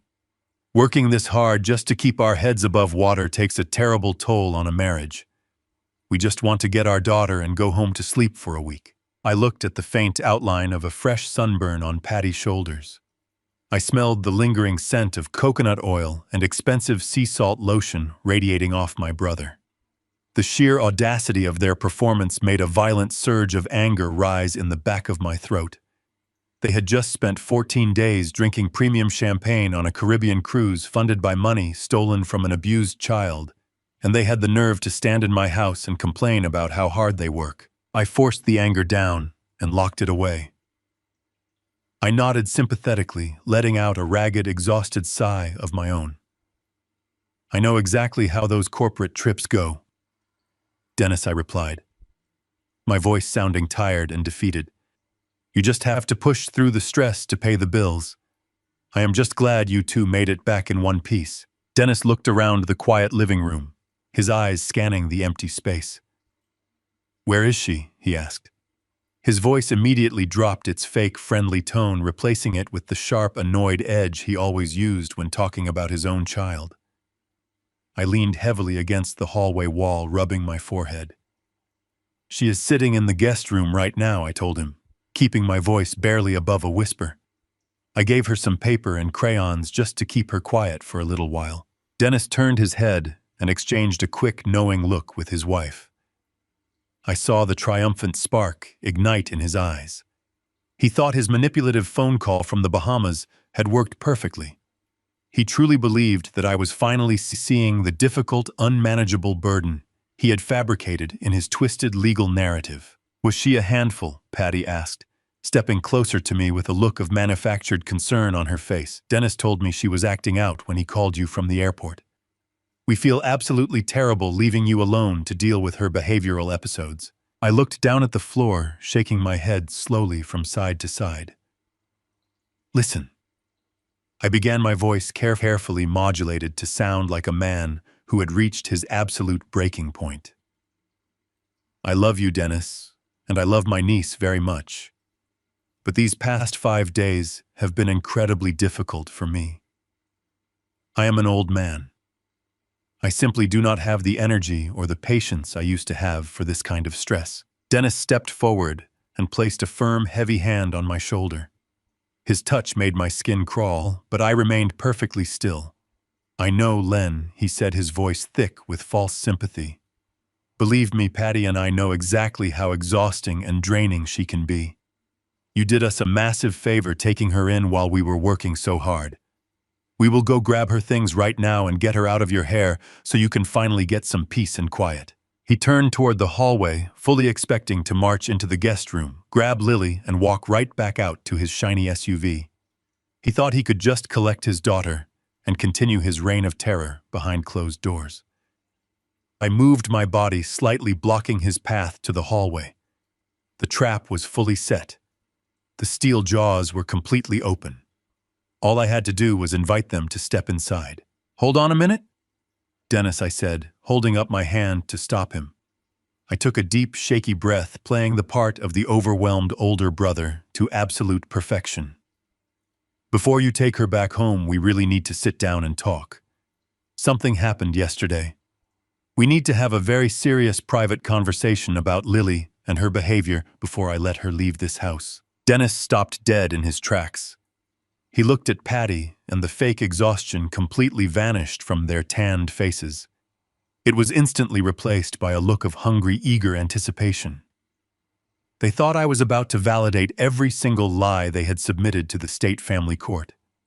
They thought I was about to hand them the exact testimony they needed to lock their daughter away in an institution forever. "Of course, Len," Patty said, her voice sickeningly sweet and eager. "We can sit down right now in this dining room. We want to hear absolutely everything." I led them away from the hallway and guided them into the formal dining room. The heavy oak table was perfectly polished and completely clear. I pulled out a chair and gestured for them to sit down. Dennis took the seat at the head of the table, acting as if he was about to conduct a serious corporate review rather than discuss his own child. Patty sat right next to him, crossing her legs and leaning forward with an expression of intense manufactured worry. I took the seat directly across from them, making sure my back was facing the closed door that connected the dining room to my home office. They had absolutely no idea who was waiting quietly on the other side of that solid wood panel. I offered them a glass of water, but Dennis waved his hand dismissively in the air. He stated they just wanted to get this conversation over with so they could collect Lily and go home to collapse after their grueling trip. I nodded slowly, folding my hands on the table and looking down at my thumbs. I needed to make them believe I was completely broken down by the last 5 days of babysitting. I took a ragged, heavy breath and told them that I had always thought they were exaggerating when they talked about how difficult raising Lily was. I admitted I thought maybe they were just stressed-out parents who needed a short vacation. Dennis leaned back in his chair and crossed his arms over his chest. His fresh golden tan seemed to glow against the bright white fabric of his crisp linen shirt. I saw a smug, arrogant look flash quickly across his face. He told me that people who do not live with her simply do not understand the daily nightmare she puts them through. He claimed she drains the absolute life out of their marriage and makes their home feel like a prison. Patty quickly chimed in, nodding her head vigorously. She placed her manicured hand over her husband's arm, playing the part of the long-suffering mother. She said it breaks her heart to admit it, but Lily is just not a normal child, and they are completely at the end of their rope. They were taking the bait perfectly, without a single ounce of hesitation. I leaned forward, lowering my voice to a hushed, conspiratorial tone. I told them that on the 3rd day of her stay, she had a massive behavioral episode. I fabricated a story, relying heavily on the exact keywords I knew Dennis had used in his court petition for state intervention. I said she became completely unresponsive and refused to eat the meals I cooked for her. I told them she locked herself in the guest bedroom and threw a heavy book against the wall, claiming she wanted to break things because she was angry. It was a complete and utter lie, of course. On the 3rd day, Lily and I had baked chocolate chip cookies and watched a fascinating documentary about ocean animals. She had laughed out loud when a dolphin splashed water on the camera lens. But sitting across from me in my quiet dining room, Dennis and Patty looked like they had just won the lottery. Their eyes widened with absolute victorious glee. Dennis leaned forward, resting his elbows firmly on the polished oak table. "You see, Len," he said, his voice thick with vindication. "This is exactly the kind of destructive, violent behavior we deal with on a daily basis. We try to provide a loving home for her, but she just wants to tear it all down." Patty let out a dramatic, heavy sigh, pulling a tissue from her expensive designer handbag and dabbing at the corner of her completely dry eye. She said, "It is so validating to hear someone else finally witness the severe psychological disturbances they have been hiding from the rest of the world out of sheer embarrassment. They were practically salivating at my fake story. They needed this false narrative so desperately to justify their horrific plan to the state authorities." I kept my face perfectly neutral, letting them dig their hole deeper and deeper into the bedrock. I asked them how they possibly managed to survive it day after day. I said I was completely exhausted after just 5 short days, and I could not imagine living with that level of extreme stress full-time. Dennis took the opening immediately. He lowered his voice, looking around my dining room, as if sharing a deep, dark family secret. He said they have been consulting with some top-tier medical specialists lately. He claimed the doctors told them Lily has a rare and severe psychological condition that requires intense, specialized monitoring around the clock. He stated the normal domestic environment of a family home is actually detrimental to her condition because she desperately needs professional clinical boundaries that they simply cannot provide. Patty nodded sadly, her heavy gold bracelets clinking softly. As she wrung her hands together, she said they have tried their absolute best to provide those boundaries, but it is just taking too much of a toll on their finances and their mental health. She claimed they spend thousands of dollars every single month trying to get her the specialized dietary food and the intense behavioral therapy she needs, but it is like pouring water into a bottomless pit. Hearing her mention the dietary food and the thousands of dollars made my jaw tighten painfully. She was sitting right in front of me, casually referencing the very trust fund money they were currently embezzling to pay for their luxury cruises and exclusive country club memberships.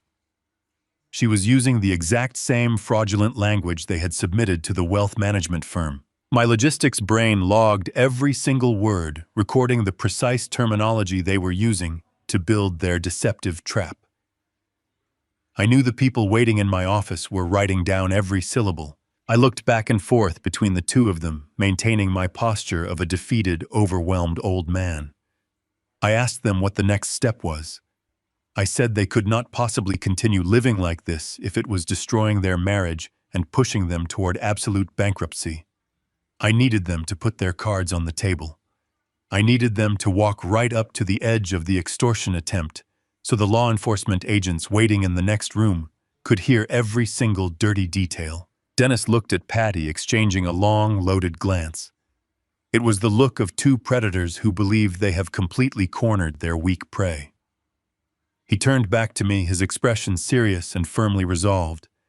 He said they have a plan, but it is incredibly difficult and requires a massive financial sacrifice on their part. He said they are looking into a specialized behavioral facility that can finally give her the clinical institutional care she desperately needs. But of course, he added, letting his voice drop to a heavy, mournful register, those places do not come cheap, and they are completely tapped out from trying to keep her afloat this long. The delay tactic had worked flawlessly. I had successfully cornered them into the dining room, kept my niece completely safe and hidden in the other part of the house, and coaxed them into presenting their fraudulent narrative exactly the way I wanted. The stage was now completely set. The trap was locked and loaded. All I had to do was ask the right question and watch them try to extort me for the money they needed to abandon their own daughter forever. Patty recognized that this was her absolute moment to shine. She covered her face with both of her perfectly manicured hands, allowing her heavy gold bracelets to clink loudly in the quiet dining room. I watched closely as she forced her shoulders to shake violently, producing a series of loud, jagged sobs that echoed off the walls. When she finally looked up, her eyes were completely dry without a single trace of real tears, but she had managed to contort her facial features into a flawless mask of pure maternal agony. She told me that it breaks her heart into a million pieces to admit defeat, but they simply cannot live like this for one more day. She claimed that Lily is actively destroying their home from the inside out, and that they are living in a state of constant, terrifying fear, waiting for her next massive psychological outburst. Dennis reached over and began rubbing his wife back, playing the part of the incredibly supportive and entirely exhausted husband. He looked at me with heavy, weary eyes and said they have finally found a place that can cure her condition. I leaned forward, resting my forearms flat on the polished oak table. I kept my voice perfectly level and asked them exactly what kind of place they were talking about. Dennis cleared his throat and immediately adopted a very serious clinical tone. He explained that it is an exclusive, specialized behavioral camp located a few hours upstate away from the distractions of the city. He claimed it is a highly respected private facility staffed by the most elite child psychologists and strict behavioral therapists in the entire country. He said they only take children who are completely unmanageable and put them through an intense, immersive rehabilitation program to correct their violent tendencies. He promised me that it is a beautiful, sprawling campus with horses and guided nature walks where she will finally get the structured, rigorous boundaries she desperately needs to become a normal, functioning member of society. My stomach physically churned as I sat there and listened to his flawless, deeply rehearsed pitch. I knew exactly what facility he was actually talking about, because Arthur Wallace and I had pulled the official county court petition just 2 days ago. There are no horses. There are no beautiful guided nature walks. The place they are submitting her to is a bleak, horribly underfunded state-run psychiatric boarding house with locked metal doors and cold linoleum floors. It is a holding facility for wards of the state who have nowhere else to go. And the absolute worst part of his entire lie is that this state facility is completely free for legal guardians who surrender a child under emergency psychological circumstances. But Dennis was sitting right across my dining table, looking me dead in the eye and painting a vibrant picture of an expensive elite summer camp. I knew instantly that the financial shakedown was rapidly approaching, and I took comfort knowing the police detective waiting in my office was hearing every single word. I maintained my expression, perfectly playing the role of the concerned and incredibly supportive older brother. I told them that it sounds like a truly wonderful opportunity for Lily to finally get the elite professional help she so desperately requires. I asked them when she will be starting this amazing rehabilitation program. Patty let out another loud, dramatic wail and buried her face in her hands once again. Dennis looked down at the table, slowly shaking his head from side to side in a display of total, defeated misery. He told me that this is where their hearts are completely breaking into pieces. He said the specialized camp is incredibly expensive, and because they are completely drowning in heavy corporate debt, they simply do not have the liquid cash available to cover the massive initial admission fees. He looked back up and met my gaze with a look of intense, desperate pleading. He said they need exactly $10,000 to secure her spot in the program before the facility gives the bed to another family on their massive waiting list. He told me they have maxed out all of their premium credit cards, trying to pay for her special dietary needs, and that the bank absolutely refuses to give them another personal loan. He leaned entirely across the table, bringing his freshly tanned face closer to mine, and begged me to help them save their family. He asked me for a $10,000 cash loan, promising on his very life that he will pay me back every single penny with interest the absolute second his next big business contract closes. The sheer monumental audacity of his extortion request was almost too vast to comprehend.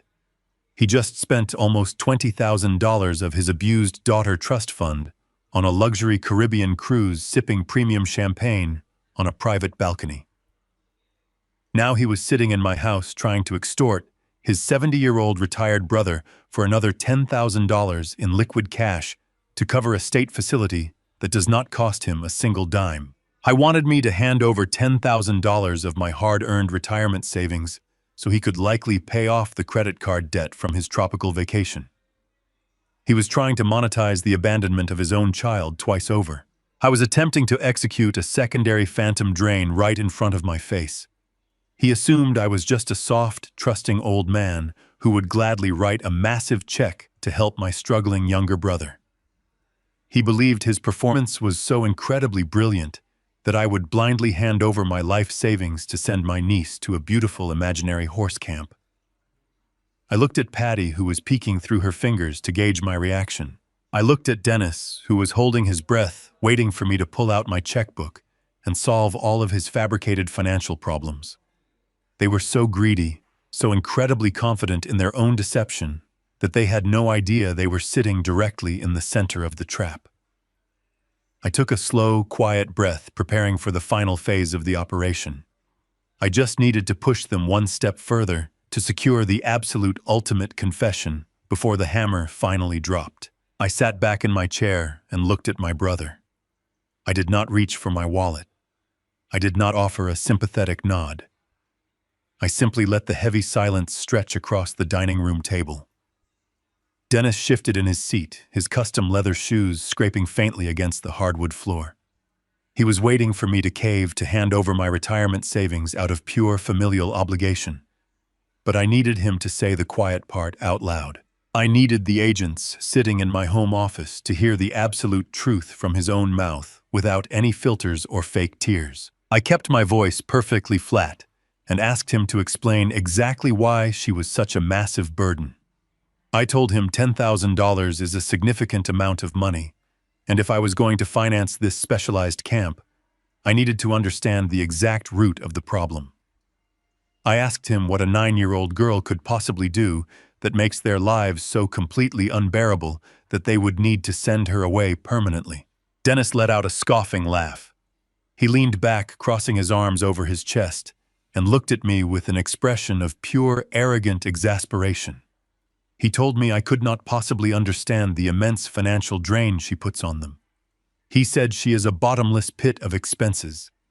He claimed she constantly demands new clothes, new toys, and complains about the expensive, specialized food they supposedly provide. My logistics training immediately flagged the massive contradiction. I was sitting there complaining about her demanding clothes, while I knew for a fact she was sleeping in a dark closet, wearing frayed sneakers and shirts that were 2 sizes too small. Patty chimed in, her fake tears completely gone, now replaced by a cold, bitter resentment that twisted her perfectly tanned face. She stated that raising Lily has ruined her social life and drained her youth. She said she is forced to stay home and monitor her, constantly preventing them from taking the vacations they actually deserve.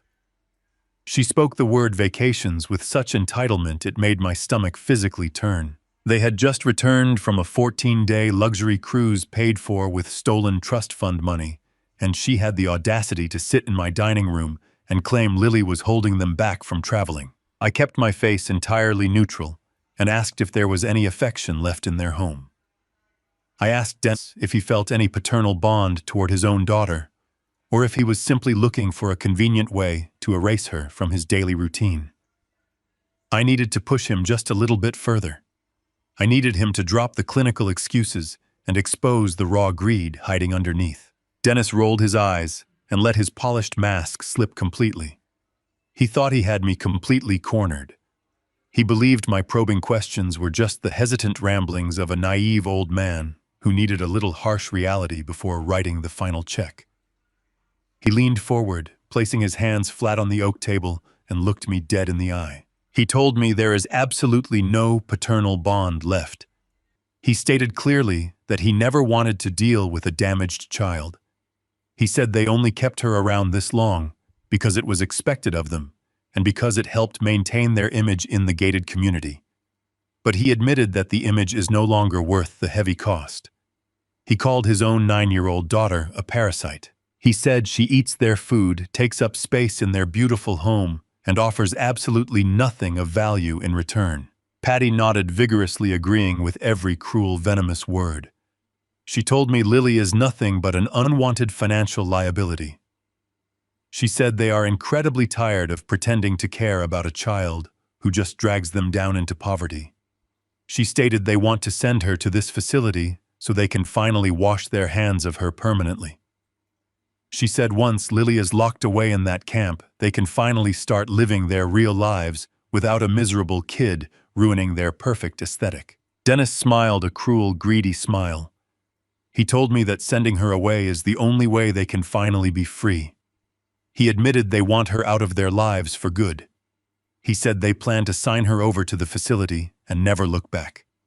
He stated that the $10,000 I give them will buy their freedom and solve all of their problems forever. The confession was absolute.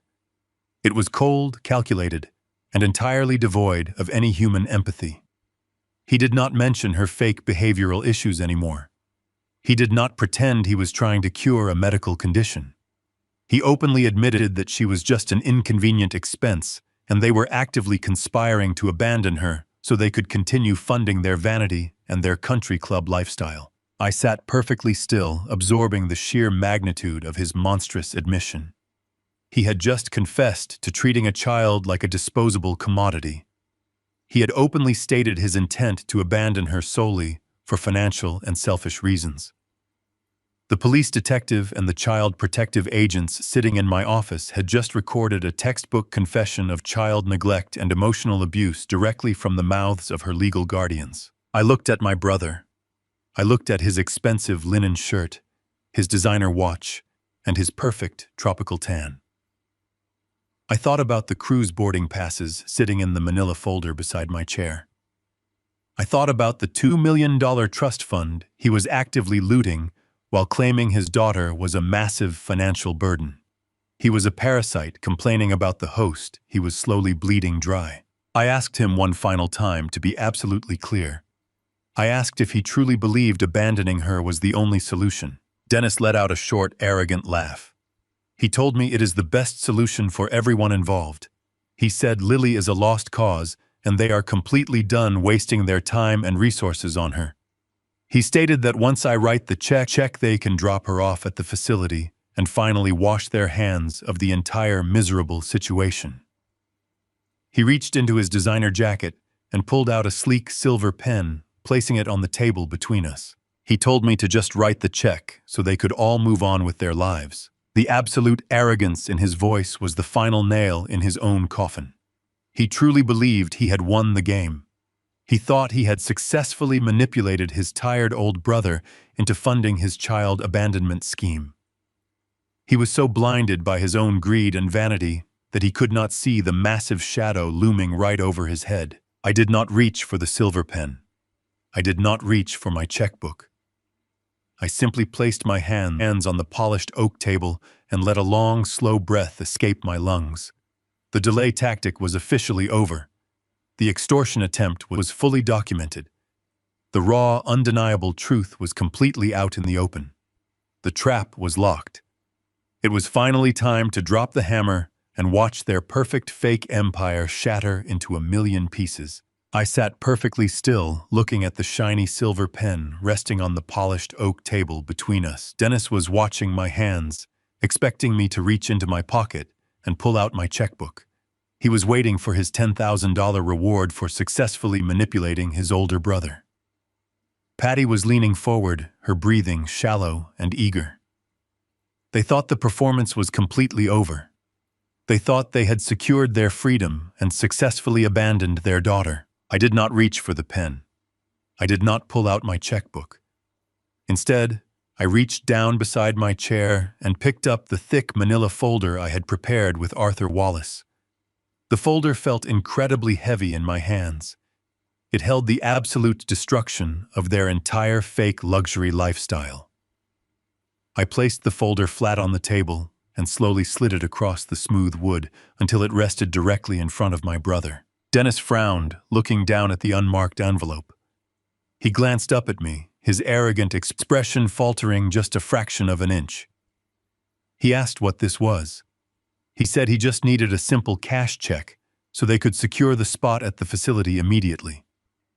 I kept my face entirely blank and told him to open the folder.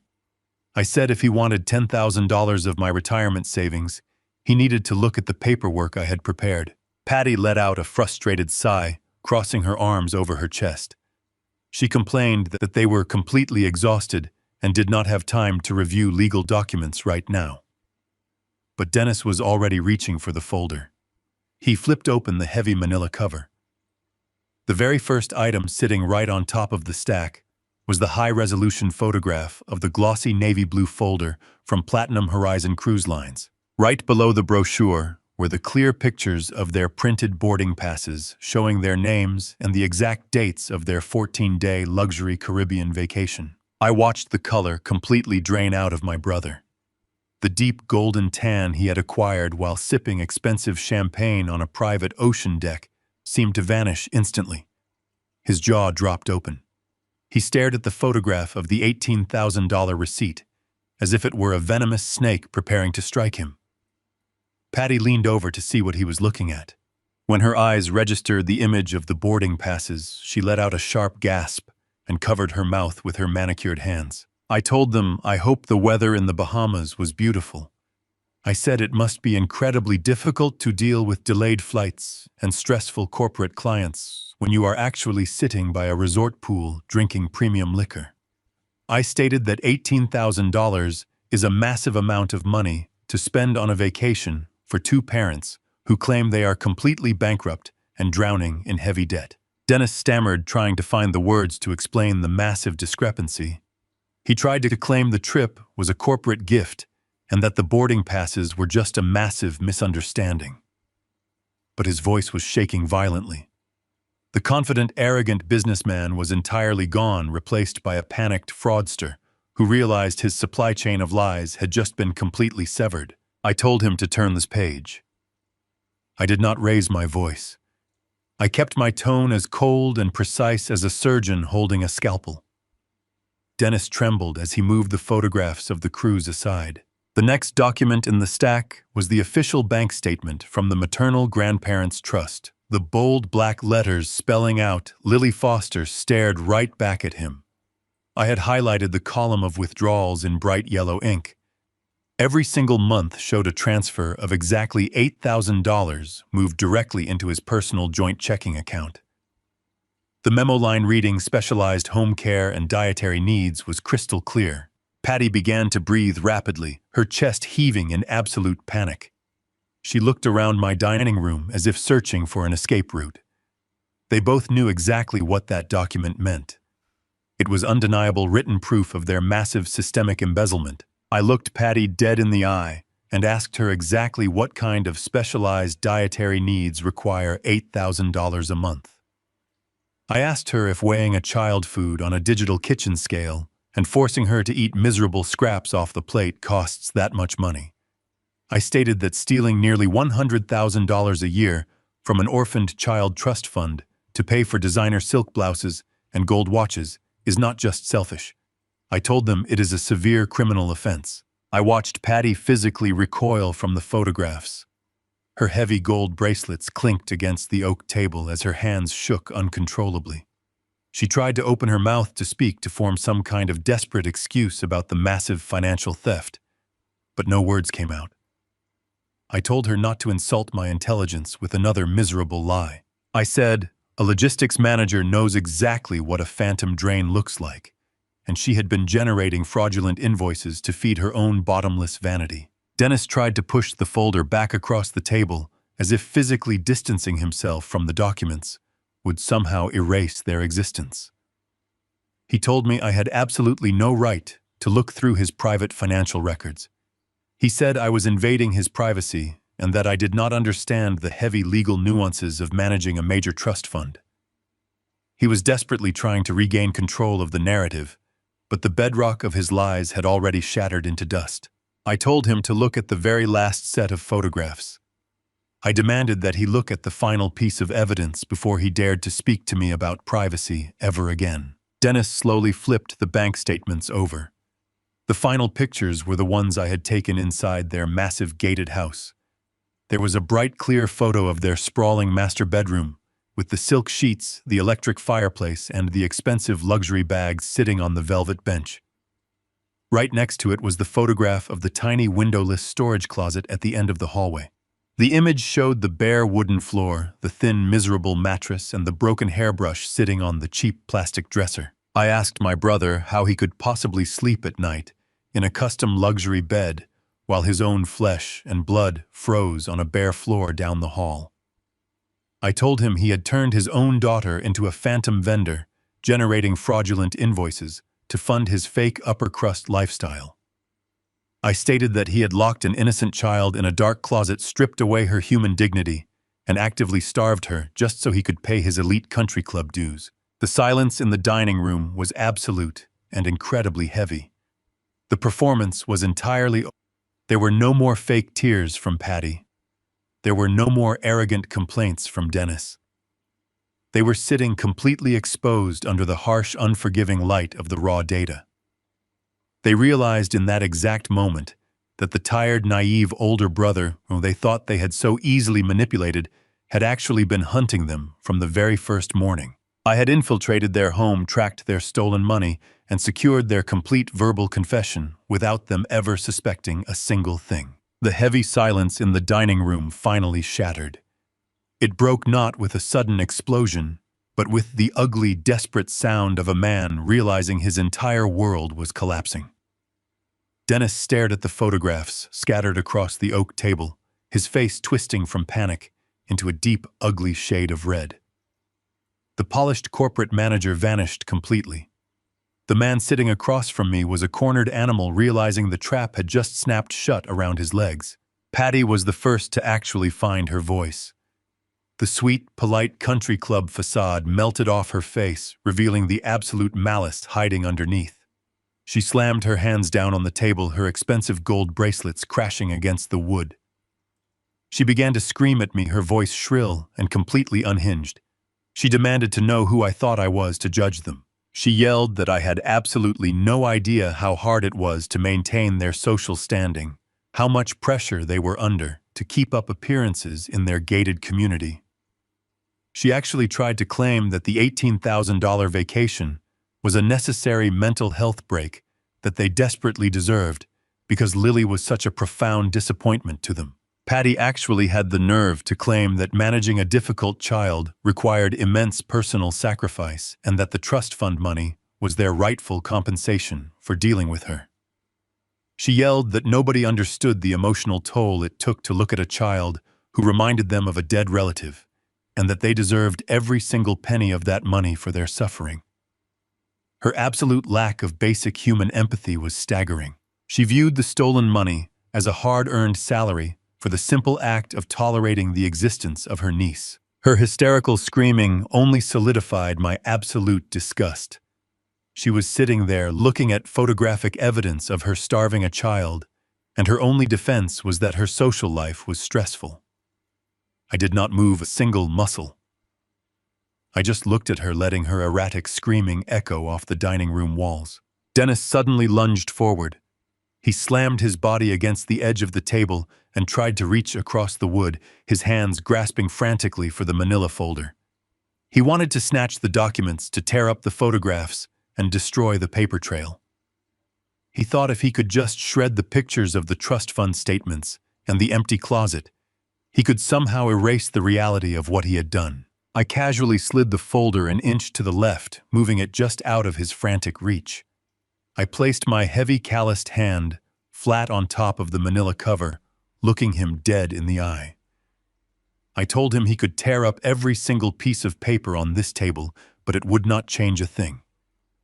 I stated that a logistics manager always keeps secure digital backups of the raw data in multiple remote locations. I told him the physical papers were just a visual aid to help him understand exactly how thoroughly he had been defeated. Dennis pulled his hands back, his chest heaving with heavy, aggressive breaths. He stood up from his chair, looming over the table, trying to use his physical height to intimidate me. The golden tan on his face was now flushed with a violent, panicked rage. He pointed a trembling finger directly at my face and began to threaten me. He yelled that I was a common criminal. He stated that I had illegally broken into his private residence and violated his sanctuary. He threatened to call the police right this very second and have me arrested for breaking and entering, burglary, and trespassing. He leaned across the table, the veins in his neck bulging, and snarled that any evidence I found in his house was completely inadmissible because it was obtained illegally. He said his expensive lawyers would tear me to absolute shreds in a courtroom and sue me for every single penny of my retirement savings. I sat perfectly still, looking up at my younger brother. I did not raise my voice. I did not shrink back in my chair. I simply asked him if he truly wanted to call the police. I asked him if he really wanted law enforcement officers to walk into his massive luxury house and open the door to that tiny, dark, windowless storage closet. I told him to imagine the look on a police detective face when they find a digital kitchen scale sitting next to brand new electronics while a child starves on a bare floor mattress. I told Dennis that a man actively embezzling hundreds of thousands of dollars from an orphaned child trust fund should probably think twice before inviting law enforcement to audit his lifestyle. I pointed out the sheer absurdity of a massive fraudster threatening to call the authorities on the man who just uncovered his embezzlement scheme. Dennis paced back and forth behind his chair, running his hands through his perfectly styled hair, ruining his polished appearance. He stopped pacing and slammed his fist down on the back of the wooden chair. He said I was completely delusional if I thought a judge would ever side with me. He claimed he had friends in the local government and connections at the country club who would easily bury any complaints I tried to file. He threatened to drag my name through the mud, telling everyone in our family that I had lost my mind and become dangerously obsessed with his daughter. Patty stood up next to him, her face twisted with bitter rage. She pointed at me and yelled that they were the legal guardians. She screamed that they had the ultimate authority over Lily and her trust fund, and there was absolutely nothing a tired old retired man could do to stop them. She stated they would just take Lily right now, walk out the front door, and never let me see her again. She said they would proceed with the state petition anyway, because I had no official standing to stop a family court proceeding. They were throwing every single threat they could think of, hoping something would stick. They were using aggression and volume to cover up their absolute profound terror. They wanted to intimidate me into submission, just like they had intimidated their daughter into silence. They thought their money and their status made them entirely untouchable. I listened to their screaming and their desperate threats without showing a single ounce of fear. Every loud threat they made, every cruel justification Patty screamed, and every arrogant legal threat Dennis threw at me was being perfectly absorbed by the silent house. They had absolutely no idea that their aggressive panic was exactly what I needed them to display. They thought they were dominating the conversation, but they were actually digging their own graves deeper and wider with every single word. I kept my hand resting firmly on the manila folder. I waited for them to finish their frantic screaming. I let them exhaust their lungs and empty their arsenal of threats until they were just standing there breathing heavily and glaring at me across the polished oak table. They thought the confrontation had reached its peak. They thought they had seen the worst of it. They were about to discover that the presentation of the evidence was only the introduction and the real consequences were waiting right on the other side of the dining room door. I let the heavy silence hang in the room. They had finished their screaming and their desperate threats. They stood there breathing heavily, expecting me to fold under their pressure. I looked down at my phone resting flat on the polished oak table. I reached out with one steady finger and pressed a single button on the screen. It was not a call to the police. It was a silent signal to the people already waiting inside my house. The heavy wooden door connecting my dining room to the home office slowly opened. The click of the brass handle echoed loudly in the quiet space. Dennis turned his head sharply. Patty gasped and took a stumbling step backward away from the table. They watched in absolute stunned silence as the door swung wide open. Arthur Wallace walked into the room first. He wore a pristine gray suit and carried a thick leather briefcase. His expression was cold and completely unreadable. Right behind him walked a tall man wearing a gold police detective badge clipped to his belt. He was followed closely by two women wearing official state identification lanyards around their necks. Dennis looked at the group of strangers standing in my dining room. The remaining color drained completely from his face, leaving him a sickly pale shade of white. Patty grabbed the edge of the table, her knees visibly buckling under the sudden weight of the situation. Arthur Wallace stopped at the head of the table. He looked down at my brother with eyes like frozen steel. He introduced himself as my legal counsel. He then introduced Detective Miller from the Financial Crimes Division and the two agents from Child Protective Services. Wallace placed his leather briefcase on the table and opened it. He stated that the police detective and the state agents had been sitting in my office for the past 2 hours. He explained that they had listened to every single word spoken in the dining room. He said they had recorded the entire extortion attempt and the clear, undeniable confession of severe child neglect. Dennis opened his mouth, but no sound came out. He tried to speak, but his throat was completely dry. He looked at me with eyes full of absolute terror. He finally realized that the tired old man he thought he was manipulating had actually orchestrated his complete and total destruction. Detective Miller stepped forward. His voice was deep and authoritative. He looked directly at Mother and told him that extorting a family member for $10,000 to fund a fake behavioral camp is a serious felony. He stated that embezzling hundreds of thousands of dollars from an orphaned child trust fund is a federal crime. Patty began to shake violently. She pointed a trembling finger at me and tried to tell the detective that I was lying. She claimed I had set them up and tricked them into saying those things. She begged the state agents to believe that they were good, loving parents who just needed a break from a troubled kid. One of the Child Protective Services agents stepped forward. She looked at Patty with absolute disgust. She said there is nothing loving about locking a 9-year-old girl in a dark closet. She stated that starving a child and submitting fraudulent medical invoices to a wealth management firm is not a parental struggle. It is systemic abuse, and it ends today. Wallace pulled a stack of crisp white legal papers from his briefcase. He handed the first document directly to Dennis. He explained that a family court judge had reviewed the photographic evidence of the closet and the bank statements early this morning. He stated that the judge had granted an immediate emergency injunction. Wallace told Dennis that he and Patty were completely stripped of their guardianship. He said the wealth management firm had been notified, and the $2 million trust fund was officially frozen. He stated that they did not have access to a single penny of that money ever again. He added that the court had granted me full emergency custody of Lily, and that she would never step foot inside their house again. The reality of the situation crashed down on my brother like a physical blow. The trust fund was gone. The fake behavioral camp story was exposed. The police had a recorded confession of his extortion attempt. The luxury cars and the expensive house would soon be seized by the government to repay the stolen funds. Dennis looked at the legal documents in his trembling hands. The shiny silver pen he had tried to use to take my retirement savings rolled slowly off the oak table and hit the floor with a hollow metallic ping. He dropped his head and began to breathe in short, panicked gasps. Patty completely collapsed into her chair. She buried her face in her hands and began to cry for real this time. There were no more fake tears or theatrical sobs. It was the ugly, desperate crying of a woman who knew she was going to lose her freedom and her country club lifestyle in the exact same afternoon. I stood up from my chair and looked down at them. I did not feel any pity. I did not feel any regret. I told my brother that he thought he could throw his own daughter away and use my money to fund his vanity.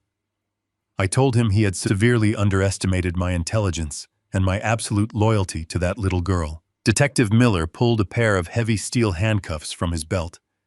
The metallic clinking sound filled the dining room, marking the absolute end of their fake luxury empire.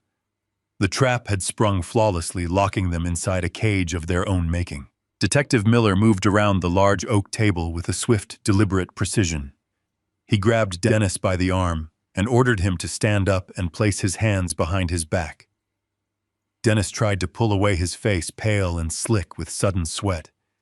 He begged the detective to wait just 1 minute so he could call his expensive country club lawyer and clear up this massive misunderstanding.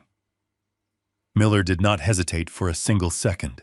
He forced Dennis against the dining room wall and snapped the heavy steel cuffs around his wrists. The sharp metallic click echoed loudly through the quiet room, signaling the absolute end of my brother and his arrogant reign. Miller recited the Miranda rights in a flat mechanical voice, telling him he had the right to remain silent and that anything he said would be used against him in a court of law. Patty watched her husband being physically restrained and completely lost her mind. The polished, wealthy country club wife vanished, and a desperate, cornered criminal took her place. She scrambled backward, knocking her heavy wooden chair over onto the floor. She pointed a shaking, manicured finger at Dennis and screamed that it was all his fault. She claimed she never wanted to lock Lily in that dark closet and that she was just following his cruel, demanding orders. She tried to tell the police that she was a terrified victim of his financial manipulation and that she had no idea the trust fund money was being embezzled. The second police officer stepped into the room and immediately grabbed her arms. Patty thrashed and wailed as the cold steel clamped around her own wrists. Her expensive, bright summer dress wrinkled, and her perfect hair fell across her tear-stained face. She looked absolutely pathetic, stripped of her stolen wealth and her arrogant pride. Detective Miller informed them of their official charges. He stated they were being arrested for felony child endangerment, criminal fraud, and severe embezzlement of a minor trust fund. He looked Dennis dead in the eye and told him that federal agents were already executing a search warrant at his luxury-gated home. He explained that they were currently seizing the financial records, the luxury leased vehicles, and all the expensive electronics they had bought with the stolen money. Dennis let out a hollow, broken sob, and his knees buckled slightly. He realized that he was not just going to a holding cell, but he was going to lose the very status and wealth he had sacrificed his own daughter to obtain. His entire fake empire was being dismantled while he stood handcuffed in my dining room. One of the child protective agents walked over to me while the officers secured the prisoners. She handed me a thick stack of official legal documents bearing the heavy state seal. She told me that the family court judge had signed the emergency order just an hour ago, granting me full temporary custody of Lily.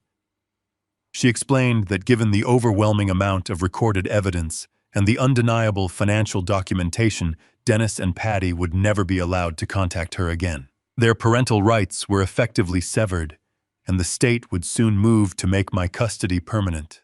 I held the heavy paperwork in my hands, feeling a profound sense of relief wash over my tired bones. The logistics operation was a complete and total success. The broken toxic system had been permanently shut down. Detective Miller and his partner grabbed Dennis and Patty by their arms and marched them toward my front door.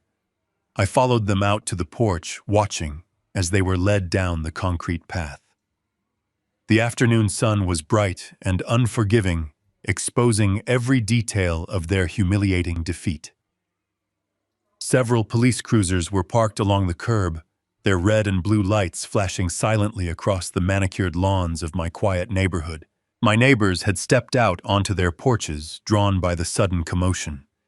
They watched in absolute stunned silence as the wealthy, polished couple was paraded across the grass in handcuffs like common thieves. For people like Dennis and Patty, who valued their social image above absolutely everything else, this public display of criminal ruin was the ultimate punishment.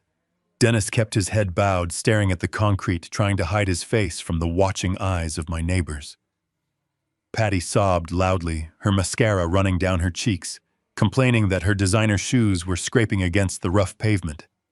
The officers did not show a single ounce of pity. They opened the back doors of the cruisers and forced them inside, pushing their heads down so they would not hit the metal frames. The heavy car doors slammed shut, sealing them inside a cramped cage with no silk sheets and no premium champagne. The police cruisers pulled away from the curb and drove slowly down the street, disappearing around the corner. I stood on my front porch, watching them leave until the flashing lights were completely gone. The air felt incredibly fresh and clean. The dark, toxic cloud that had followed my brother for his entire life had finally dissipated. I turned around and walked back inside my house, closing the front door and locking it securely behind me. Arthur Wallace was waiting for me in the hallway. He packed his legal briefs back into his leather briefcase and snapped the brass locks shut. He shook my hand and told me that justice had been served precisely and flawlessly.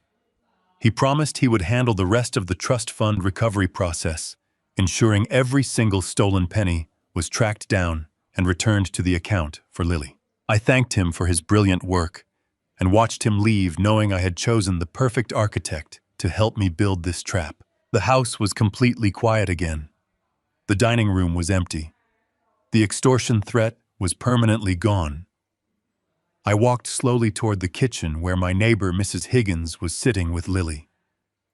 The little girl looked up at me, her big eyes full of innocent curiosity. The nightmare was finally over, but she did not even know it had reached its climax. I smiled at her, feeling a deep, warm peace settle into my chest. The broken components had been removed, and the foundation was finally secure. 6 months have passed since the police cruisers pulled away from my driveway, carrying my brother and his wife into the harsh reality of the criminal justice system. The legal process moved with a swift and crushing efficiency once Arthur Wallace handed over the massive mountain of evidence we had meticulously collected. Dennis is currently sitting in a federal penitentiary, facing a mandatory sentence of 15 years. The financial fraud charges, combined with the severe child neglect and the federal embezzlement, left his expensive defense attorneys with absolutely no room to negotiate. The judge looked at the high-resolution photographs of the windowless storage closet and the digital kitchen scale and handed down a sentence that will keep my brother locked inside a concrete cell for a very long time. He traded his tailored linen shirts and expensive luxury watches for an orange canvas jumpsuit. Patty did not fare any better in the eyes of the law. She tried to play the role of the ignorant wife, claiming she had no idea where the money was coming from. But the digital paper trail proved she was the one actively submitting the fraudulent dietary invoices to the wealth management firm. She was completely stripped of all her assets. The massive luxury house in the gated community was seized by the federal bank. Her designer handbags, her silk clothing, and her expensive jewelry were all auctioned off by the state to begin repaying the massive debt they owed to the maternal grandparents' trust fund. She filed for total bankruptcy and is currently facing her own lengthy prison sentence. The fake empire they built on the back of an innocent child has been completely erased from existence, leaving them with absolutely nothing but the consequences of their own monstrous greed. The contrast between their grim reality and the life we have built here is absolute. My house is no longer just a quiet retirement home for an old logistics manager. It has completely transformed into a sanctuary of warmth and light. I was granted permanent legal custody of my niece, and Arthur Wallace helped me secure the trust fund with an ironclad legal framework so it can never be exploited again. We converted the spare guest room into a proper bedroom for a growing little girl. We painted the walls a soft, cheerful yellow and filled the space with brightly colored books, comfortable blankets, and a thick plush rug that keeps her feet warm in the mornings. There are no locks on the outside of her door, and there are absolutely no digital scales allowed anywhere in my kitchen. The healing process was not immediate. For the first few weeks, she was still waiting for the other shoe to drop. She would cautiously take small bites of her meals, always looking up at me to make sure she was not eating too much. I would sometimes find small pieces of bread wrapped in napkins hidden in her pockets, because the trauma of being starved had convinced her the food might suddenly disappear. I spent every single day gently reminding her that the pantry was always open and that she was completely safe. It was a Saturday morning, and the sun was shining brightly through the kitchen blinds. The house smelled incredibly rich and comforting. I was standing at the stove flipping thick, fluffy buttermilk pancakes on a hot iron griddle. The scent of melting butter and warm maple syrup floated through the air, mixing with the sound of cheerful cartoon music playing softly from the living room television. It was the exact same morning routine we had tried to establish on that very first terrible day, but the atmosphere was completely different now. The heavy toxic cloud of fear had been entirely lifted and permanently destroyed. I stacked 3 large golden pancakes onto a warm ceramic plate. I added 3 thick slices of crispy bacon and poured a generous amount of sweet maple syrup over the top. I walked over to the oak dining table and set the massive plate down. Lily walked into the kitchen wearing a pair of bright pink pajamas that actually fit her properly. She climbed into her chair and looked down at the mountain of food sitting right in front of her. I stood there for a moment, my breath catching slightly in my throat, as I remembered how she had reacted the very first time I served her this exact meal. I remembered her trembling hands and her tear-filled eyes. I remembered the sheer terror in her quiet voice when she asked if she was in trouble for being a financial burden. But this time there were no tears. She did not shrink away from the table. She did not look at me with fear in her eyes or wait for permission to eat. Lily simply looked up at me, gave me a bright, beautiful smile, picked up her fork and happily began to eat her breakfast. I poured myself a cup of black coffee and sat down across from her, watching her enjoy her meal in total peace. The logistics manager inside me knew that the supply chain was finally fixed. The broken toxic components had been entirely removed, and the system was running flawlessly. As I sat there in the quiet warmth of my kitchen, I realized exactly what true wealth really looks like. True wealth has absolutely nothing to do with leased luxury vehicles or expensive country club memberships. It is not found in designer clothing or 14-day tropical cruises paid for with stolen money. True wealth is having the strength, the resources, and the absolute unwavering resolve to stand up and protect those who cannot protect themselves. It is using your mind and your heart to build a safe fortress for an innocent child. Watching my niece laugh with her mouth full of warm pancakes, I knew with complete certainty that I was the wealthiest man on the face of the earth. The most profound lesson we can take away from Len and Lily's journey is that true family is defined by absolute loyalty and protection, not simply by shared blood or a common last name. We often turn a blind eye to the toxic behaviors of our relatives, excusing their cruelty just because they are family. However, Len teaches us that real strength lies in breaking those cycles of abuse and holding people accountable, no matter who they are. True wealth is never measured by luxury cars, expensive vacations, or country club memberships. It is measured by the courage it takes to stand up for the innocent and the vulnerable. If you believe that every child deserves a safe and loving home, hit that like button, subscribe to the channel, and let me know your thoughts on Len's ultimate revenge in the comments below.